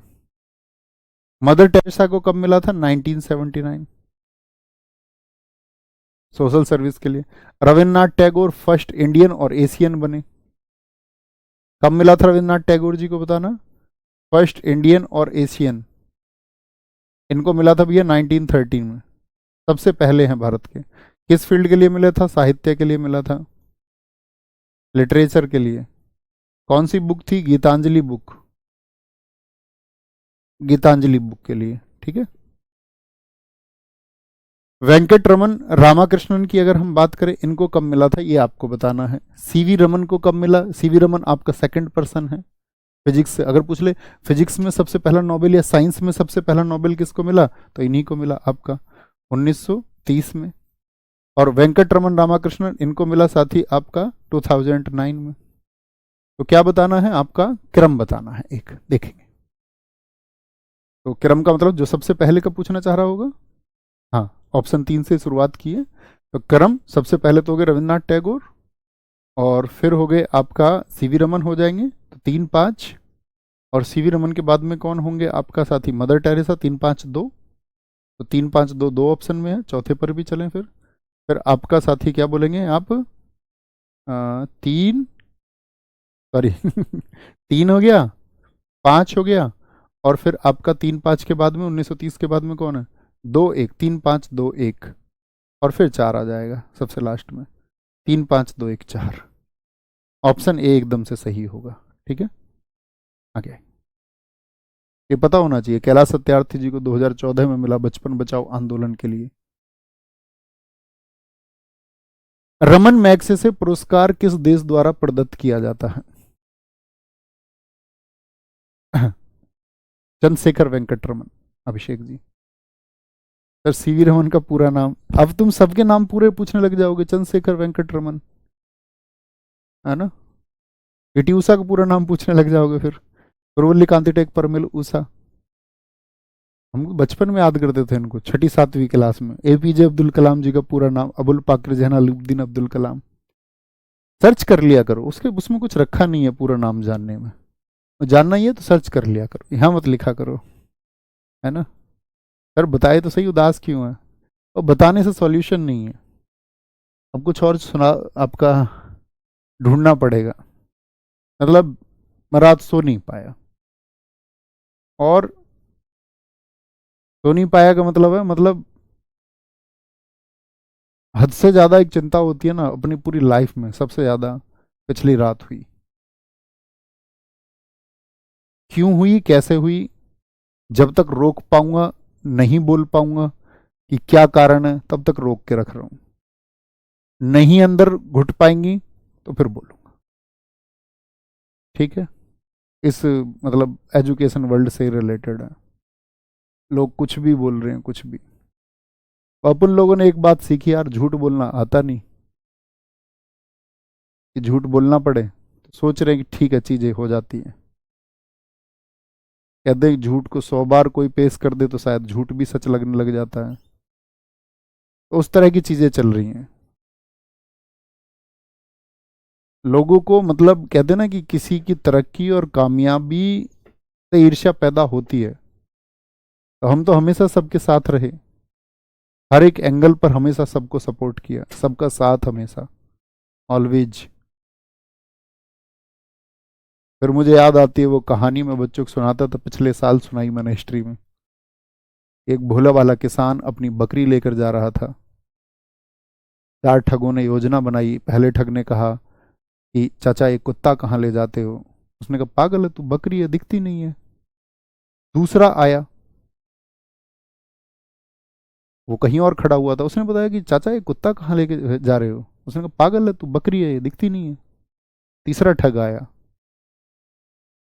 क्योंकि उन्होंने तो योजना बना रखी थी अपनी। तीसरे ठग ने भी आके यही बात बोली, उसको संदेह हुआ अपने ऊपर। फिर चौथे ठग ने भी यही बात बोली। अंततः उस आदमी ने अपनी बकरी छोड़ दी, उसने सोचा शायद मैं गलत हूं, और ये जो है ना, मैं अपने कंधे पे जो लेके जा रहा हूं ये कुत्ता ही होगा।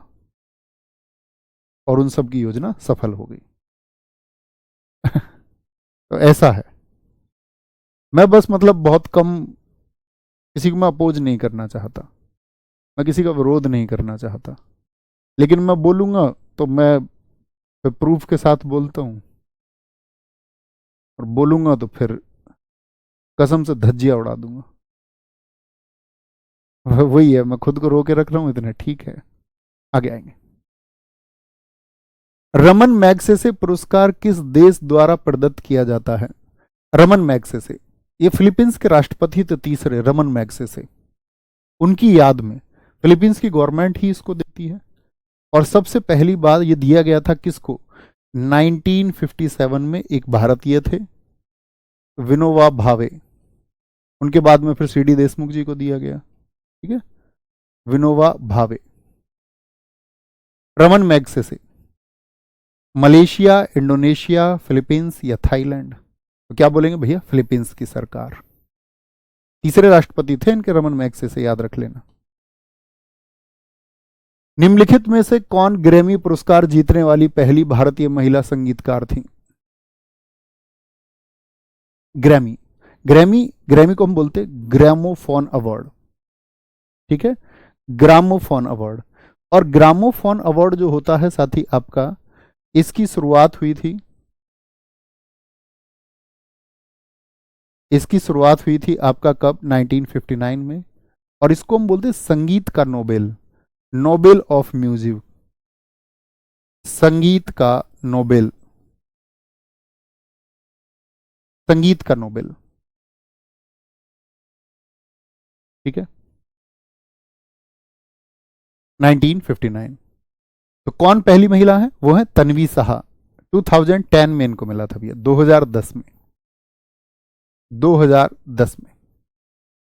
ठीक है, और पहले, ये तो महिला हो गई, तो पहले व्यक्ति पूछ ले या पहले पुरुष पूछ ले, फर्स्ट पर्सन कौन है? तो आप कहेंगे भैया पहले व्यक्ति जो है वो आपका 1968 में उनको मिला, वो है पंडित रविशंकर। उनकी एल्बम के लिए मिला था, कौन सी थी? West, sorry, west meets east. ठीक है, बहुत बढ़िया सर। कुछ इसको YouTube पर भी डाल रहे हैं, आप लिंक भेज देना भाई, मेरे पास आपका कोई नंबर वगैरह हो तो। मेरे पास आपका नहीं, आपके पास मेरा है ना। या टीम का नंबर हो या चैनल का नंबर हो तो भेज देना, कौन उसको डाल रहे हैं उस पर। नहीं, लता मंगेशकर जी को नहीं मिला है ग्रैमी अवार्ड, गोविंद कुमार चौहान, है ना। पुलित्जर पुरस्कार निम्नलिखित में से किस क्षेत्र में प्रतिष्ठित उपलब्धियों के लिए दिया जाता है? औषधि, खेल, कृषि और पत्रकारिता, किसके लिए दिया जाता है पुलित्जर पुरस्कार? औषधि, खेल, कृषि या पत्रकारिता? पत्रकारिता, जर्नलिज्म के लिए। याद रख लेना भैया, ये 1917 से शुरू हुए थे, 1947, 1917। और कौन सी यूनिवर्सिटी देती है इनको? Columbia university, Columbia university. ठीक है, और फर्स्ट इंडियन कौन है? पहले भारतीय कौन है इसको पाने वाले? पहले भारतीय कौन है? गोविंद बिहारी लाल, गोविंद बिहारी लाल, 1937, 1937, 1937। निम्नलिखित में से कौन सा मुंशी प्रेमचंद द्वारा लिखा गया है? अब क्या होता है साथी, जैसे पहले बुक्स पूछी जाती थी, अब हिंदी की बुक्स भी पूछने लगा है एसएससी, बहुत इंपॉर्टेंट है ना। ठीक है, उनको हटवा देंगे, है ना।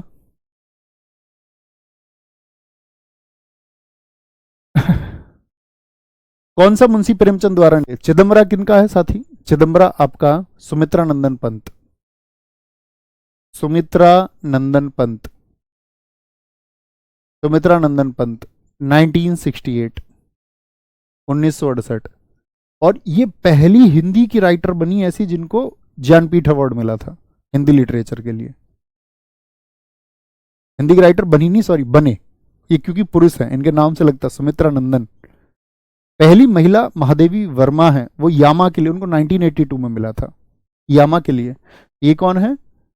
पहला ज्ञानपीठ पाने वाला, पहला ज्ञानपीठ। और जो ज्ञानपीठ आपसे पूछे भैया पहली महिला, किस भाषा की बात कर रहे हैं हम? हिंदी लैंग्वेज के लिए, हिंदी लैंग्वेज। इंग्लिश के लिए मैं आपको बता ही चुका था। पहली महिला बात करूं हिंदी के लिए, भाई ऑल ओवर तो अगर हिंदी की बात करते तो वो बांग्ला के लिए मिला था आशापूर्णा देवी को 1976 में, लेकिन इनको मिला 1982 में। कौन सी बुक थी इनकी? यामा, यामा, जो ऑप्शन डी में भी लिखी हुई है। सेवा सदन मुंशी प्रेमचंद जी का है, और कामायनी किसका है? वो जयशंकर प्रसाद जी का है। ठीक है, जयशंकर प्रसाद जी का है। ठीक है, जयशंकर प्रसाद, जयशंकर प्रसाद जी की ही रचना है साथी। आंसू, आंसू, कामायनी जो कि लिखी हुई है, लहर, और इतिहास के ऊपर जितने भी नाटक लिखे गए, गुप्त वंश, चंद्रगुप्त आपका, या आप लोग राजा हर्षवर्धन की बहन के बारे में पढ़ते होंगे, राज्यश्री, आदि नाटक भी इन्होंने ही लिखे। ये मुंशी प्रेमचंद जी हैं। प्रेमचंद जी की रचनाएं आपने भी बचपन से सुनते आए होंगे भैया, कहानियां इनकी, ईदगाह, जहां पर हमीद अपनी माँ की, दादी की सेवा के लिए चिमटा खरीद के लाता है। बड़े घर की बेटी, आनंदी को लेकर के इन्होंने एक रचना लिखी कि कैसे एक बड़े घर की बहू, बेटी जो है वो एक घर में बहियाती है, बहू बन के जाती है, और बाद में वो घर के हालात कमजोर हो जाते हैं, तो वो किस तरह से बैलेंस बनाती है। ठीक है, बड़े घर की बेटी हो गई आपका। और कौन सी है इनकी? गबन, गबन, गोदान, ठीक है, कर्मभूमि, कर्मभूमि, रंगभूमि, करबला, बड़े राइटर हैं। ठीक है, करबला हो गया इनका। ठीक है, सेवाग्राम, सेवाग्राम, सवा सेर गेहूं, सवा सेर गेहूं। ठीक है, एक आपका इनकी कहानी थी नमक का दरोगा, नमक का दरोगा, इन्हीं की कहानी है। ठीक है, आगे। प्रित्जकर पुरस्कार निम्नलिखित में से किस क्षेत्र से संबंधित है? प्रित्जकर,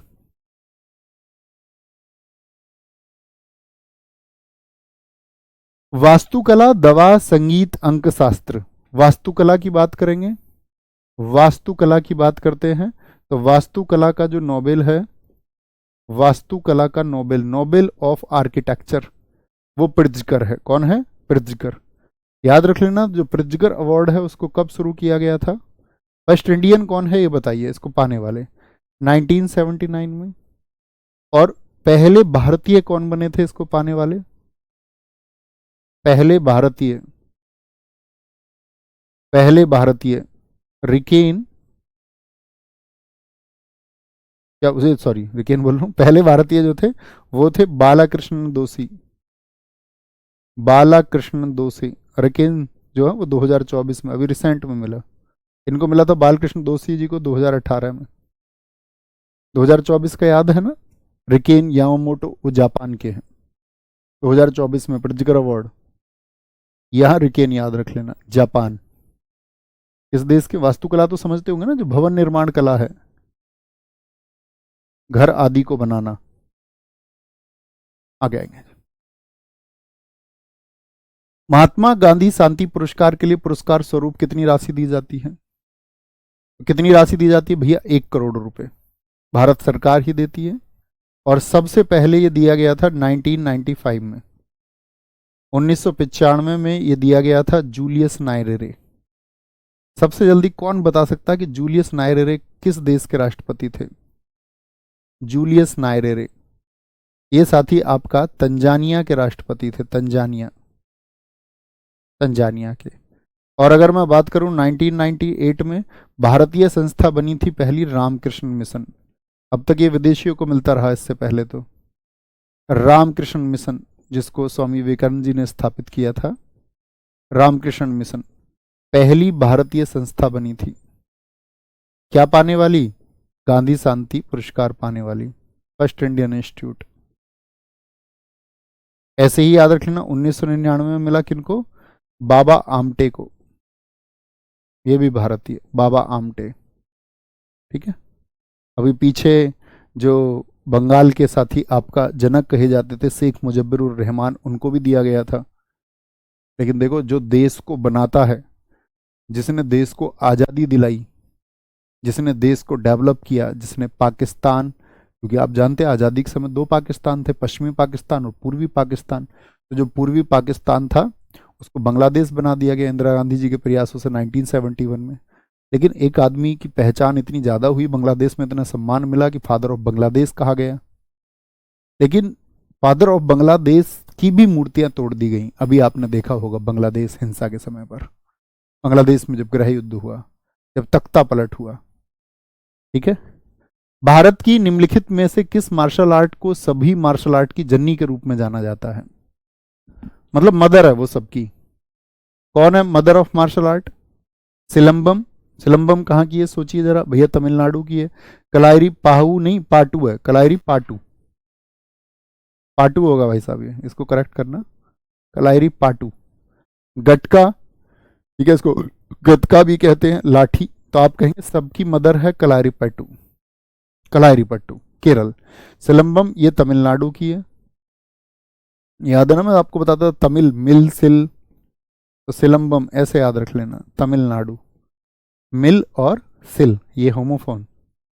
कलारी पट्टू हो गई जिसके विद्युत जामवाल एक्सपर्ट हैं। गटका पंजाब की हो गई, पंजाब।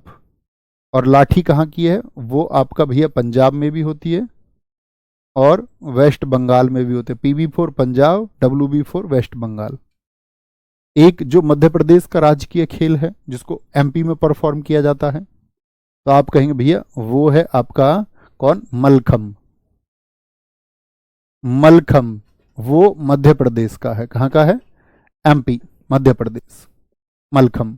दूसरे की बात करें, मुष्टि युद्ध कहां पर होता है भैया? मुष्टि युद्ध मार्शल आर्ट मतलब खुद को सुरक्षित रखने के लिए कलाई सीखना, ये वाराणसी की है, यूपी। उत्तर प्रदेश में कहां से है मुष्टि युद्ध? वाराणसी से। ठीक है। काठी सामू कहाँ की कला है? काठी सामू कहाँ का मार्शल आर्ट है? तो आप बोलेंगे काठी सामू भैया आंध्रा का है, आंध्रा। ठीक है। स्काई कहाँ की मार्शल आर्ट है? स्काई, स्काई मत कहाँ होता है? आसमान, ऊपर। और भारत के नक्शे में ऊपर क्या है? जम्मू कश्मीर, जम्मू कश्मीर है। पाइका अखाड़ा कहाँ का है? पाइका भी बोलते हैं, पैका भी बोलते हैं। पाका अखाड़ा कहाँ की मार्शल आर्ट है? तो आप बोलेंगे भैया उड़ीसा की है, कहाँ की? उड़ीसा की। कट्टू बरसाई, कट्टू बरसाई मार्शल आर्ट कहाँ की है? तो कट्टू बरसाई आप कहेंगे भैया वो तमिलनाडु की है, कहाँ की है? तमिलनाडु की है। ठीक है, तमिलनाडु की है। एक वो होता है आपका, हाँ, इम्बुआई कुश्ती मिजोरम, इम्बुआई कुश्ती। ठीक है, आगे भैया पृथ्वीगर किसके संबंधित है? जैसे मैंने आपको बताया पुलित्जर तो साहित्य से है, और पृथ्वीगर जो है साथी आपका वो दिया जाता है किसके लिए? जैसे अगर पुलित्जर की बात करते हैं तो वो तो साहित्य में मतलब बहुत सारे उसके लिए भी दिया जाता है, आपका जर्नलिज्म के लिए, पत्रकारिता के लिए भी दिया जाता है। लेकिन जो मेरे दोस्त आपका पृथ्वीगर है वो आपका वास्तुकला से, जैसे घर बनाते हैं ना आप, आर्किटेक्ट से नक्शा बनवाते होंगे। ठीक है, आगे आएंगे। निम्नलिखित में से कौन सी मार्शल आर्ट पंजाब और पश्चिम बंगाल राज्य में प्रचलित है? मर्दानी खेल कहाँ की है? महाराष्ट्र। मर्दानी मूवी की शूटिंग कहाँ पर हुई थी रानी मुखर्जी की? मुंबई, महाराष्ट्र में। कलारी पट्टू केरल हो गया। लाठी या थांगता, मुझे बताओ थांगता कहाँ की है? ये मणिपुर की है। ठीक है, इसमें कोई हथियार वगैरह नहीं होता, निशस्त्र होती है एकदम, और मणिपुर की ही है। साथ ही आपका सरित सरक, सरित सरक, सरित सरक। लाठी मैं बोलूंगा साथी आपका पंजाब और पश्चिम बंगाल राज्य में प्रचलित है। निम्नलिखित में से कौन सा विकल्प तमिलनाडु से संबंधित एक मार्शल आर्ट शैली है? थोड़ा बोल दे, थोड़ा, थोड़ा हिमाचल प्रदेश की है, हिमाचल। कलारीपट्टू केरल, थांगटा मणिपुर, और सिल कहाँ की है? मिल से, तमिलनाडु की हो गई, अभी बताया ये तो। निम्नलिखित में से किस राज्य में लोकगीत भवैया है? लोकगीत समझते, फोक सॉन्ग। जैसे आपके यहाँ भी, आपके यहाँ शादी ब्याह पर, बच्चे के जन्म पर गाने गाए जाते होंगे, हर जगह अलग अलग गाने गाए जाते हैं, तो वो जगह जगह बदलते रहते, उसी को बोलते फोक, लोक। तो फोक कहाँ से है आपका भवैया? छत्तीसगढ़, झारखंड, उड़ीसा या पश्चिम बंगाल। तो आप बोलेंगे भैया भवैया, भैया बंगला कहाँ है? ठीक है, भैया बंगला कहाँ है? उड़ीसा की है पाला। वो दिशा से तुम्हारा पाला पड़ा है, ओडिशा, ओडिशा पटानी, पाला। और साथ ही उड़ीसा का पाला हो गया आपका, और 10 कथिया। वो दिशा पटानी की आपने 10 कथाएं सुनी है या नहीं सुनी? आप कहेंगे जी भैया मैंने तो उसके बहुत सारी कहानियां सुनी है, बहुत कथा चलती है, 10 कथिया। झारखंड की बात करते हैं, झूमर, झरने में सब झूम झूम के नहाते हैं, झरना मतलब झारखंड। और छत्तीसगढ़ याद है, पंडवानी। मैंने कहा पांडव कितने दिन लड़े थे? 18। और पंडवानी लड़ती तो भैया 36 दिन लड़ती, पांडवनी।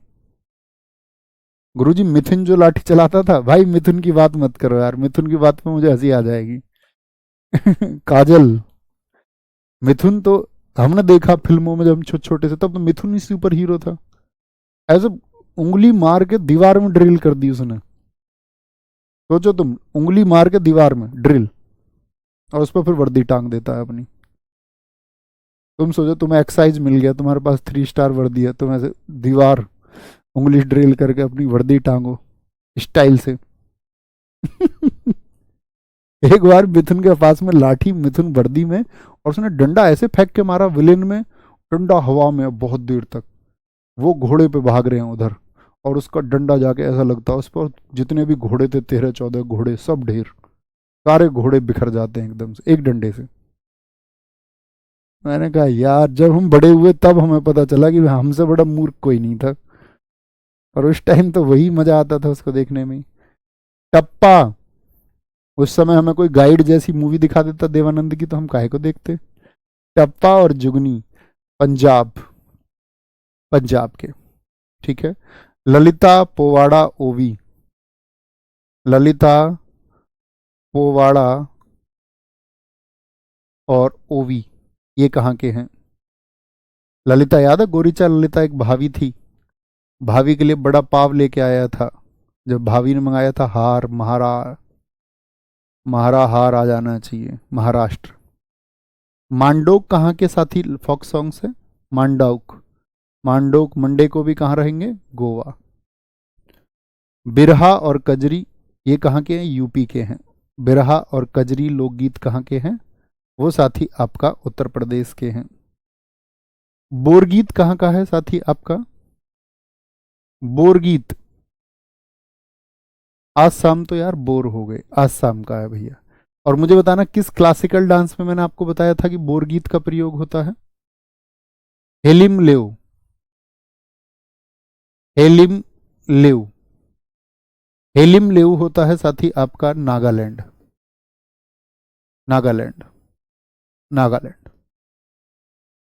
खोंगजम मणिपुर का है, खोंगजम कहाँ का है? वो साथी आपका मणिपुर का है, मणिपुर।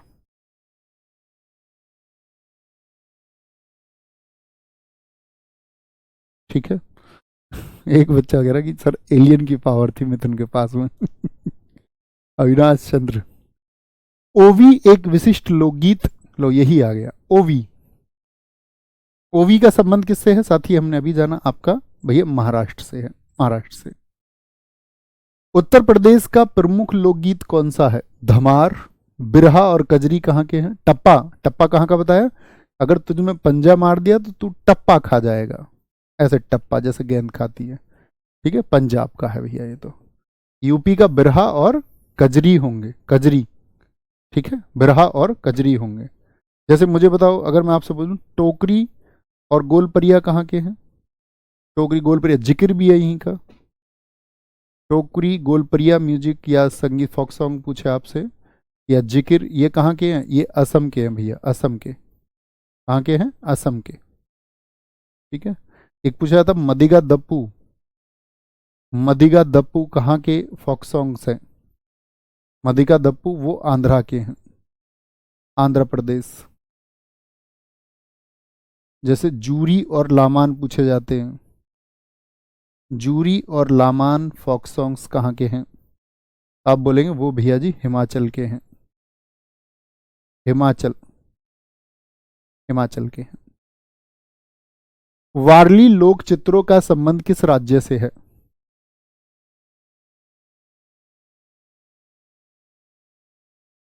बहुत बढ़िया, कोई बात नहीं करण भाई, इग्नोर करेंगे।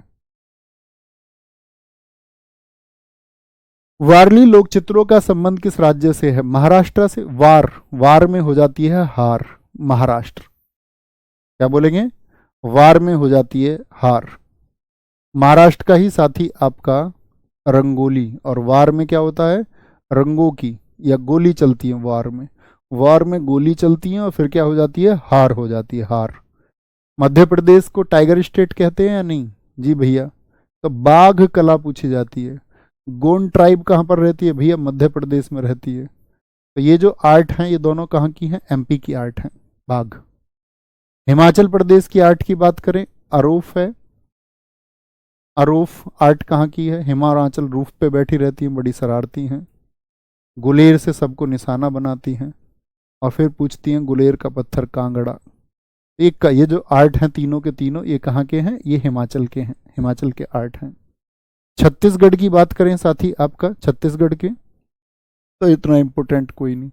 कर्नाटक की बात करें, कर्नाटक, नाटक करती है कौन? रंग वाली, रंग वाली कसूती। जो कसूती होती है जिसका सुंदर रंग होता, वो नाटक है उसके ज्यादा। कर्नाटक। गुजरात, गुजारने रात कौन आए थे बताना जरा भैया? रात गुजारने आए थे थोड़े अतिथि, थोड़े से क्या आ गए? अतिथि आ गए, रिश्तेदार आ गए। और किन के साथ आ गए थे? साथिया। तो साथिया आर्ट, अथिया आर्ट और पिथोरा आर्ट कहाँ से हैं? वो गुजरात से हैं। वेस्ट बंगाल, बंगाल को हम बोलते थे बंगले। बंगले देश में कितने हैं? अल्प हैं, अल्प थोड़े हैं ना, अल्पना। जी हाँ, बंगले तो थोड़े हैं, घर बहुत सारे हैं। केरला की क्या होगी? केरल में डबल टे मैंने आपको बताया था, याद हो, कलमा जट्टू। याद है डबल टे किसकी पहचान बताई? केरल की, वहाँ के शब्दों में ज़्यादा प्रयोग होता है। और एक आता कली वर्ड, जो कथकली डांस के टाइम पे मैंने आपको बताया। कथकली कहाँ का डांस था? आप कहेंगे भैया केरल का। तो कथकली और मोहिनी अट्टम, तो डबल टे और कली जहाँ भी आ जाए वो केरल है। हिमाचल हिमाचल तो हो गया। पंजाब की बताएं साथी, कौन सा आर्ट है? पंजाब की आर्ट, पंजाब की आप कहेंगे पंजाब भैया फुलकारी बोलते हैं, फुलकारी। ठीक है, पंजाब की फुलकारी है। जैसे एक आर्ट आपका यूपी की कौन सी है? चिकनकारी है, उत्तर प्रदेश में लखनऊ में है ये। चिकनकारी आर्ट यानी कपड़ों पर की जाती है, कपड़ों पर, दीवारों पर, घर पर, कहीं भी कर लेते हैं। हरियाणा की आर्ट बताइए। हरियाणा मतलब हरियाली है वहाँ पर भैया, फ्रेश को, वहाँ पे आदमी कैसा रहता है? फ्रेश रहता है। तेलंगाना की आर्ट कौन सी है भैया? तेलंगाना की आर्ट है मेरे दोस्त कौन सी? चेरियल और निर्मल, चेरियल और निर्मल, निर्मल। तमिलनाडु की आर्ट कौन सी है? तमिलनाडु में कौन सी आर्ट फेमस है? तमिलनाडु में आर्ट फेमस है आपका कि तुम मिलना। उसने ये बात किस पर बोली थी? कॉल पर, कोल्लम। उसको सुनाई नहीं दी, उसने बोला तंजोर से बोलो, तंजोर से, थोड़ा जोर से। तो कोल्लम और तंजोर आर्ट कहाँ की हैं? ये तमिलनाडु की हैं। ठीक है, ममता बहन थैंक यू। फुलकारी अपने पंजाब की, बहुत बढ़िया। का मतलब आप पंजाब से हैं जानवी। आनंद सिंह श्याम और धनैया बाई कलाकारों का संबंध निम्नलिखित में से किस कला से है? ढोकरा, गोंड कला, पिथौरा कला। तो याद रखेंगे गोंड कला। गोंड कला का संबंध कहाँ से है जरा बताइए भैया? मध्य प्रदेश की है, एमपी की है। मधुबनी चित्रकारी किस राज्य से संबंधित है? मधुबनी, जिसको साथी हम क्या मिथिला भी कहते हैं कई बार, मिथिला, ये कहाँ की आर्ट है? ये कहाँ की आर्ट है? तो आप कहेंगे भैया ये बिहार की आर्ट है। कहाँ की? बिहार की आर्ट है। ओके। पुलिक कली, अब आप कली से आप बता दो मुझे जो आपको सिखाया भैया। फड़ और आपका लघु और मेहंदी, ये सब आपका राजस्थान की है। जी किरण, एकदम ठीक लिखा है आपने, वेरी गुड। एपन उत्तराखंड की है। राकेश भाई आपने भी ठीक लिखा है। रंगोली राजस्थान नहीं दोस्त, ठीक है, रंगोली महाराष्ट्र की होगी। पर बिहार का कोई आर्ट नहीं है का? अभी बताया ना, मैथिली बनी मथुरा, और अर्पण भी आपका कहाँ की है? बिहार की है। गोदना भी कहाँ की है? वो भी बिहार की है। कैसे नहीं बिहार की? बिल्कुल है। चिकनकारी में क्या बनाया जाता है बच्चों? चिकनकारी में चिकन नहीं बनाया जाता, चिकनकारी में आपका कपड़े पर डिजाइन देखे ना आपने, तो वो क्षेत्र की विशेषता होती है, क्षेत्र की विशेषता, ठीक है। तो कल ही कहाँ बोलेंगे भैया? ये आपका केरल हो जाएगा, ठीक है। कोई दिक्कत इस बात में, कोई परेशानी नहीं जी। नेक्स्ट, मुया अवंडू किस भारतीय राज्य का पारंपरिक भोजन है? जो ट्रेडिशनल फूड होते हैं, गुजरात का ट्रेडिशनल फूड क्या है भैया? वो ढोकला है। ढोकला बेसन का जो बनता है मिर्ची के साथ खाने के लिए। कर्नाटक, छत्तीसगढ़ का जो है साथी वो चीला है, ट्रेडिशनल फूड। और त्रिपुरा का मुया अवंडू किसका है? वो त्रिपुरा का है। क्या बोलेंगे जी? त्रिपुरा का है। जैसे बोले कोसा मंगसो कहाँ का है? कोसा मंगसो, कोसा मंगसो है आपका वेस्ट बंगाल का, वेस्ट बंगाल। ऐसे डब्लू भी लिख देता हूँ, कोई दिक्कत तो नहीं है इस बात से? नहीं जी, होनी नहीं चाहिए। रोगन जोश कहाँ का ट्रेडिशनल फूड है? रोगन जोश, रोगन जोश जम्मू और कश्मीर का। लिट्टी चोखा कहाँ का है साथी? लिट्टी चोखा कहाँ का है? तो लिट्टी चोखा आप कहेंगे भैया ये बिहार का है। क्या बोलेंगे? ये बिहार का है। काफुली कहाँ का है? काफुली व्यंजन, काफुली भैया आपका उत्तराखंड का है, उत्तराखंड का है। श्रीखंड दही का संबंध किससे है? श्रीखंड दही, तो श्रीखंड दही है आपका ट्रेडिशनल फूड कहाँ का? महाराष्ट्र का। MH4 महाराष्ट्र, महाराष्ट्र का है। अप्पम कहाँ का ट्रेडिशनल फूड है? ये केरल का है, केरल का है, ठीक है। अगर बात करें धुसका कहाँ का ट्रेडिशनल फूड है? धुसका, धुसका भैया आपका झारखंड का है, झारखंड का ट्रेडिशनल फूड है, ठीक है, झारखंड का ट्रेडिशनल फूड है। भैया तमिलनाडु इडली डोसा, बहुत शानदार।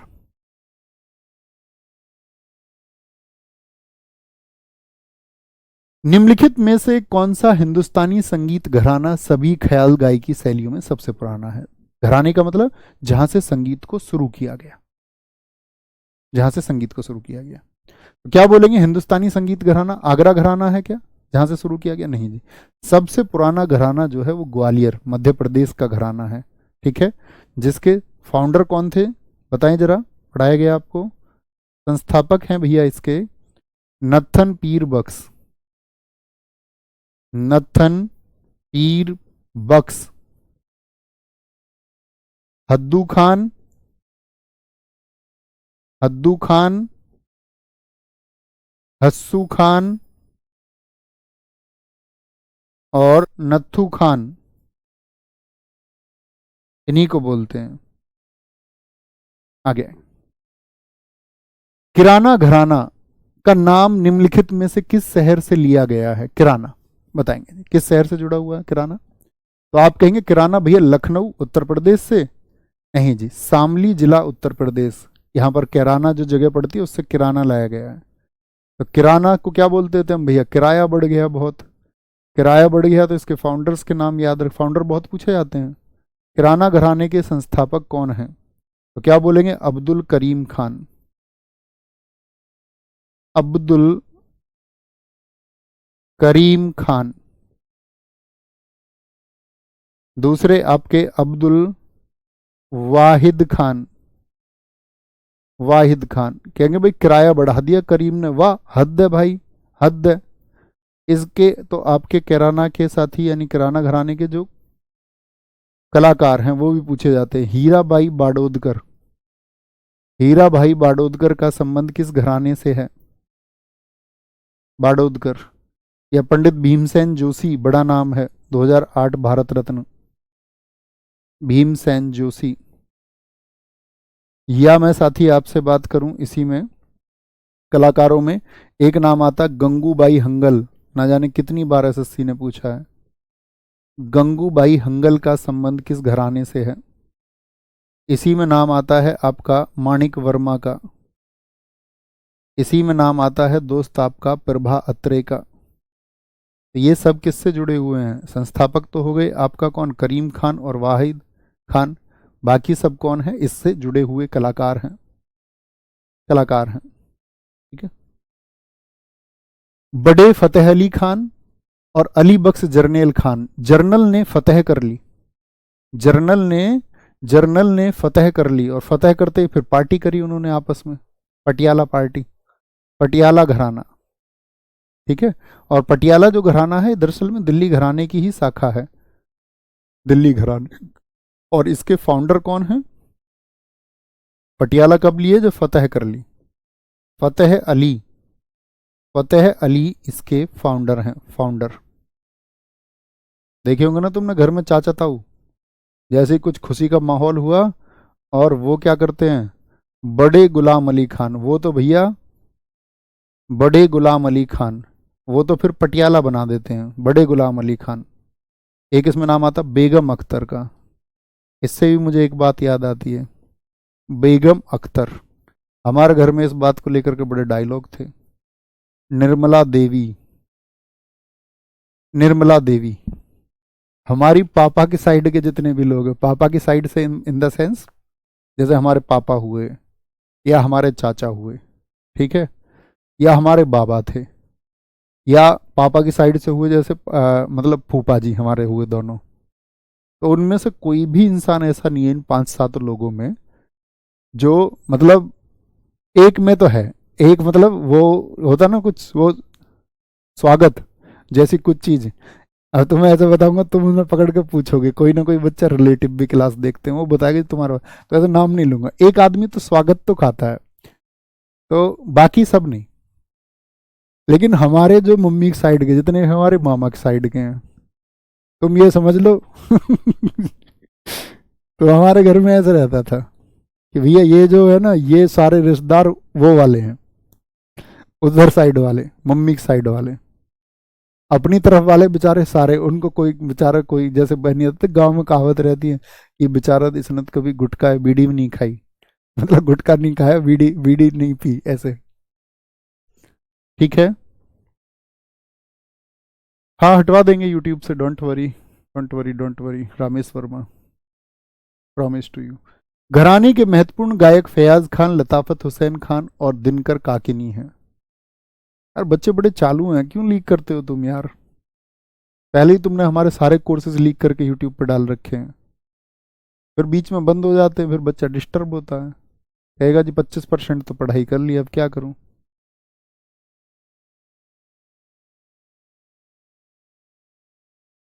चलो भैया।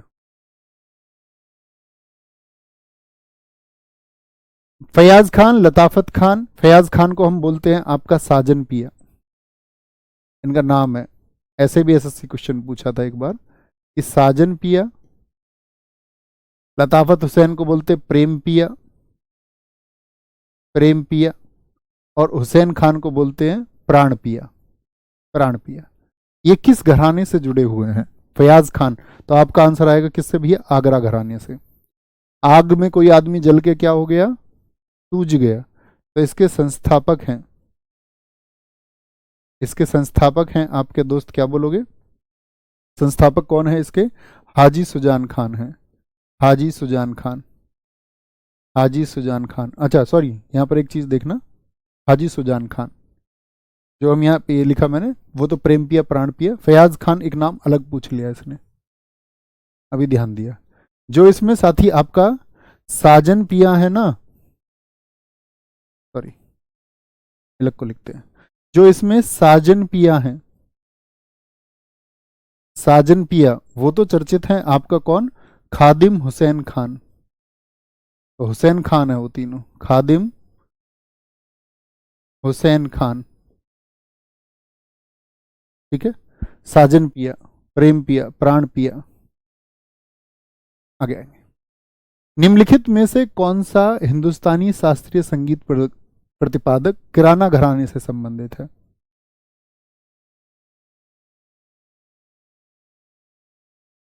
बोलेंगे भाई फटाफट से। नहीं, मेरा कोई चैनल नहीं है भाई यूट्यूब पे, ओनली एक ही चैनल है, रोजगार विद अंकित। सब फर्जी है, अगर किसी ने कुछ नाम वाम कुछ भी रख रखा है तो। निम्नलिखित में से कौन सा हिंदुस्तानी शास्त्रीय संगीत प्रतिपादक किराना घराने से संबंधित है? तो किराना घराने से कौन सा है दोस्त आपका? शिव कुमार शर्मा है क्या? तो किराना घराने से पंडित भीमसेन जोशी, ये भी बताए। ठीक है। अच्छा मुझे बताओ, आप बनारस घराने के संस्थापक, बनारस घराने के संस्थापक कौन है? तो क्या बोलोगे? बनारस घराने के संस्थापक हैं भैया राम सहाय, राम सहाय। कथक के तीनों घराने मैंने आपको बताए थे, एक बार मुझे बताएं। जी भैया याद है। जयपुर अतरौली घराना, जयपुर अतरौली घराने के संस्थापक कौन है? तो वो है अल्लादिया खान। और इससे एक आपका कलाकार जुड़ी हुई हैं जिनका नाम क्या है? किशोरी अमोनकर, किशोरी अमोनकर। ये बड़ी पूछी जाती है एसएससी के द्वारा। किशोरी अमोनकर का संबंध, किशोरी अमोनकर का संबंध किस किस आपका साथी घराने से है? किशोरी अमोनकर का। आगे आएंगे सर। स्टेट एसएससी यूपी के कम क्वेश्चन, हाँ यूपी क्यों नहीं पूछता वो बहुत चर्चित चीजों को पूछता है, यूपी के नहीं पूछता है। निम्नलिखित में से किसने प्रसिद्ध बॉलीवुड गीत चन्ना मेरेया गाया है? चन्ना मेरेया। नीति मोहन, अरिजीत सिंह, श्रेया घोषाल। तो क्या बोलेंगे भैया? अरिजीत सिंह ने गाया है, अरिजीत सिंह ने। तेरी मिट्टी में मिल जावा, तेरी मिट्टी, क्या बोलेंगे भैया? कौन सी मूवी में था ये गाना, बताना। ये गाया है बी प्राक ने, गंजा बी प्राक। तेरी मिट्टी। ये देश है वीर जवानों का, अलबेलों का, मस्तानों का, इस देश की धरती, ये देश है, सॉरी, ये देश है वीर जवानों का। ये किसने गाया था? मोहम्मद रफ़ी, बहुत चर्चित गाना। ये देश है वीर जवानों का, अलबेलों का, मस्तानों का, देश की धरती, क्या कहना। मेरे देश की धरती सोना उगले, सोना उगले उगले हीरे मोती, मेरे देश की धरती, मेरे देश की धरती सोना उगले। ये किसने गाया है गाना? तो आप कहेंगे भैया महेंद्र कपूर ने गाया है, महेंद्र कपूर ने। ठीक है। अब तुम्हारे हवाले वतन साथियों, कर चले हम फिदा, जानो तन साथियों, अब तुम्हारे हवाले वतन साथियों। क्या बोलेंगे जी? अब तुम्हारे हवाले वतन साथियों। एक गाना बताओ। दिल दिया है जान भी देंगे, ए वतन तेरे लिए, दिल दिया है जान भी देंगे। देशभक्ति गाने हैं। दिल दिया है जान भी देंगे, है प्रीत जहां की रीत सदा, मैं गीत वहां के गाता हूं, भारत का रहने वाला हूं, भारत की बात सुनाता हूं, है प्रीत जहां की रीत सदा। तो क्या बोलेंगे? अब तुम्हारे हवाले वतन साथियों, भैया मोहम्मद रफ़ी, मोहम्मद रफ़ी। दिल दिया है जान भी देंगे, मोहम्मद अजीज, मोहम्मद अजीज। और है प्रीत जहां की, ये भी महेंद्र कपूर। क्या बोलेंगे? महेंद्र कपूर, महेंद्र कपूर। एक बताइए मुझे, ए मेरे वतन के लोगों, ए मेरे वतन के लोगों, खूब लगा लो नारा। 1962 जब हमने चाइना वॉर लड़ा, उसकी याद में हमारे जो लोग शहीद हुए, ए मेरे वतन के लोगों। क्या बोलेंगे भैया किसने गाया था? लता मंगेशकर जी ने, लता मंगेशकर जी ने। और लिखा किसने था इसको, ए मेरे वतन के लोगों को? क्या बोलेंगे? इसको लिखा था कवि प्रदीप ने, लिखा था कवि प्रदीप ने, कवि प्रदीप ने। ठीक है। किसने लिखा था? कवि प्रदीप ने। प्रसिद्ध गीत ए मेरे वतन के लोगों मूल रूप से किसके द्वारा गाया गया था? चिट्ठी ना कोई संदेश, बहुत अच्छा लिखा अंकित जगजीत सिंह जी का। चिट्ठी ना कोई संदेश, जाने वो कौन सा देश, जहां तुम चले गए, तेरी मिट्टी में मिल जावा। बिल्कुल ठीक है। मेरे वतन के लोगों, अभी बताया आपको, मतलब क्या बोलेंगे, लता मंगेशकर जी ने गाया है, लता मंगेशकर जी ने। निम्नलिखित में से कौन नेपाल की सबसे लंबी नदी है? नेपाल की। ठीक है, इंग्लिश की क्लास अभी बस 170 कर लेंगे, फिर चलते हैं। करनाली कहाँ की है? नेपाल की सबसे लंबी नदी। 170 कर लीजिए बस। पाकिस्तान की सबसे लंबी नदी बता दो। पाकिस्तान की भैया सिंधु है। क्या है? सिंधु। बांग्लादेश की बताएं, बांग्लादेश की कौन सी है? मेघना, मेघना। अफगानिस्तान की, कल की क्लास का मैनेज कर लेना टाइम, कल की क्लास थोड़ी फिर बड़ी होगी, है ना, उसको लगभग आधे घंटे फालतू लेंगे, ठीक है ना, याद रखना कल की क्लास के लिए। चाइना, यांगसी, मतलब इसको बाद में कर लेना, जो इसको आधा घंटा बचा हुआ पार्ट रहे ना, इंग्लिश की कर लेना आप क्लास जाके, फिर इसको बाद में कर लेना आधे घंटे की। जिनकी वो क्लास नहीं है वो कर लेना। मानस। श्रीलंका की बताइए सबसे लंबी नदी। महावेली। भारत के पड़ोसी देशों में पूछी जाती नदी और चोटी। महावेली गंगा कहाँ की है साथी आपका? वो श्रीलंका की है। कहाँ की है? श्रीलंका की। म्यांमार की इरावती। भारत के पड़ोसी देश है ना, इनकी लंबी नदी और ऊंची पर्वत चोटी पूछी जाती है। ऊंची पर्वत चोटी, है ना। आगे आगे। पिद्रुत लगला की सबसे ऊंची पर्वत चोटी है, कहाँ की है पिद्रुत लगला? तो आप कहेंगे वो श्रीलंका की है। क्या बोलेंगे? श्रीलंका की है। म्यांमार की है आपका खाकोबी, खाकोबी। भूटान की है आपका गंगखर पुनसुम, गंगखर पुनसुम, गंगखर पुनसुम। नेपाल की है आपका माउंट एवरेस्ट। ऊंचाई जानते ही होंगे आप। अच्छा, जो दूसरी सबसे ऊंची चोटी है उसकी ऊंचाई बताइए। जैसे मैं पूछता था आजकल, एसएससी पूछता दूसरा ऊंचा झरना, पूछेगा आपसे तीसरा ऊंचा झरना कौन सा, पहले को बहुत कम पूछता है आप। Mount Everest. मुझे बताओ दोस्त, आपका चाइना की सबसे ऊंची चोटी कौन सी है? चाइना की है चुमू लांगमा, चुमू लांगमा। अगर मैं बात करूं आपसे अफगानिस्तान की सबसे ऊंची चोटी कौन सी है? वो नौशाक है, नौशाक, नौशाक। और गंगखर पुनसुम एकमात्र ऐसा पर्वत है जिस पर कोई चढ़ नहीं पाया है अब तक। ढलान है उसमें, तीव्र ढलान, इसीलिए नहीं चढ़ पाया। बांग्लादेश की बताओ, बांग्लादेश की सबसे ऊंची चोटी कौन सी है? आप बोलेंगे भैया केकरा डोंग है, केकरा डोंग है, केकरा डोंग। पाकिस्तान की सबसे ऊंची चोटी आप बोलेंगे तिरचमीर। अब केटू मत कहने लगना, अब तिरचमीर ऑप्शन में ना दे और एग्जामिनर ही मूर्ख हो और केटू को दे दे पाकिस्तान के लिए, तो केटू लिखेंगे फिर। Godwin Austen 8611 metre. तो केटू जो है वो पाक ऑक्यूपाइड कश्मीर में, वो भारत में है। अगर वो कहता है पाकिस्तान में है एग्जामिनर केटू को, तो इसका मतलब वो कह रहा है कि पीओके पाकिस्तान का है, क्योंकि गलत है, क्योंकि वो तो विवादित क्षेत्र है, दुनिया जानती है वो भारत का है। तो भारत की सबसे ऊंची चोटी है केटू, है ना। ख्याल रखिए अपना बहुत सारा, और आगे बस बढ़ते रहिए मेरे साथ में, चीज़ों को रिवाइज करते रहिए अच्छे से। जो साथी मेरे साथ नए जुड़े हों, वो प्रैक्टिस सेट या कुछ भी नहीं किया है तो एटलीस्ट नोट्स बनाने पड़ेंगे, और मेहनत करते रहे, रिजल्ट जरूर मिलता है, आप मेहनत करेंगे तो, है ना। बाकी टेक केयर, थैंक यू, नमस्ते, जय हिंद, जय भारत।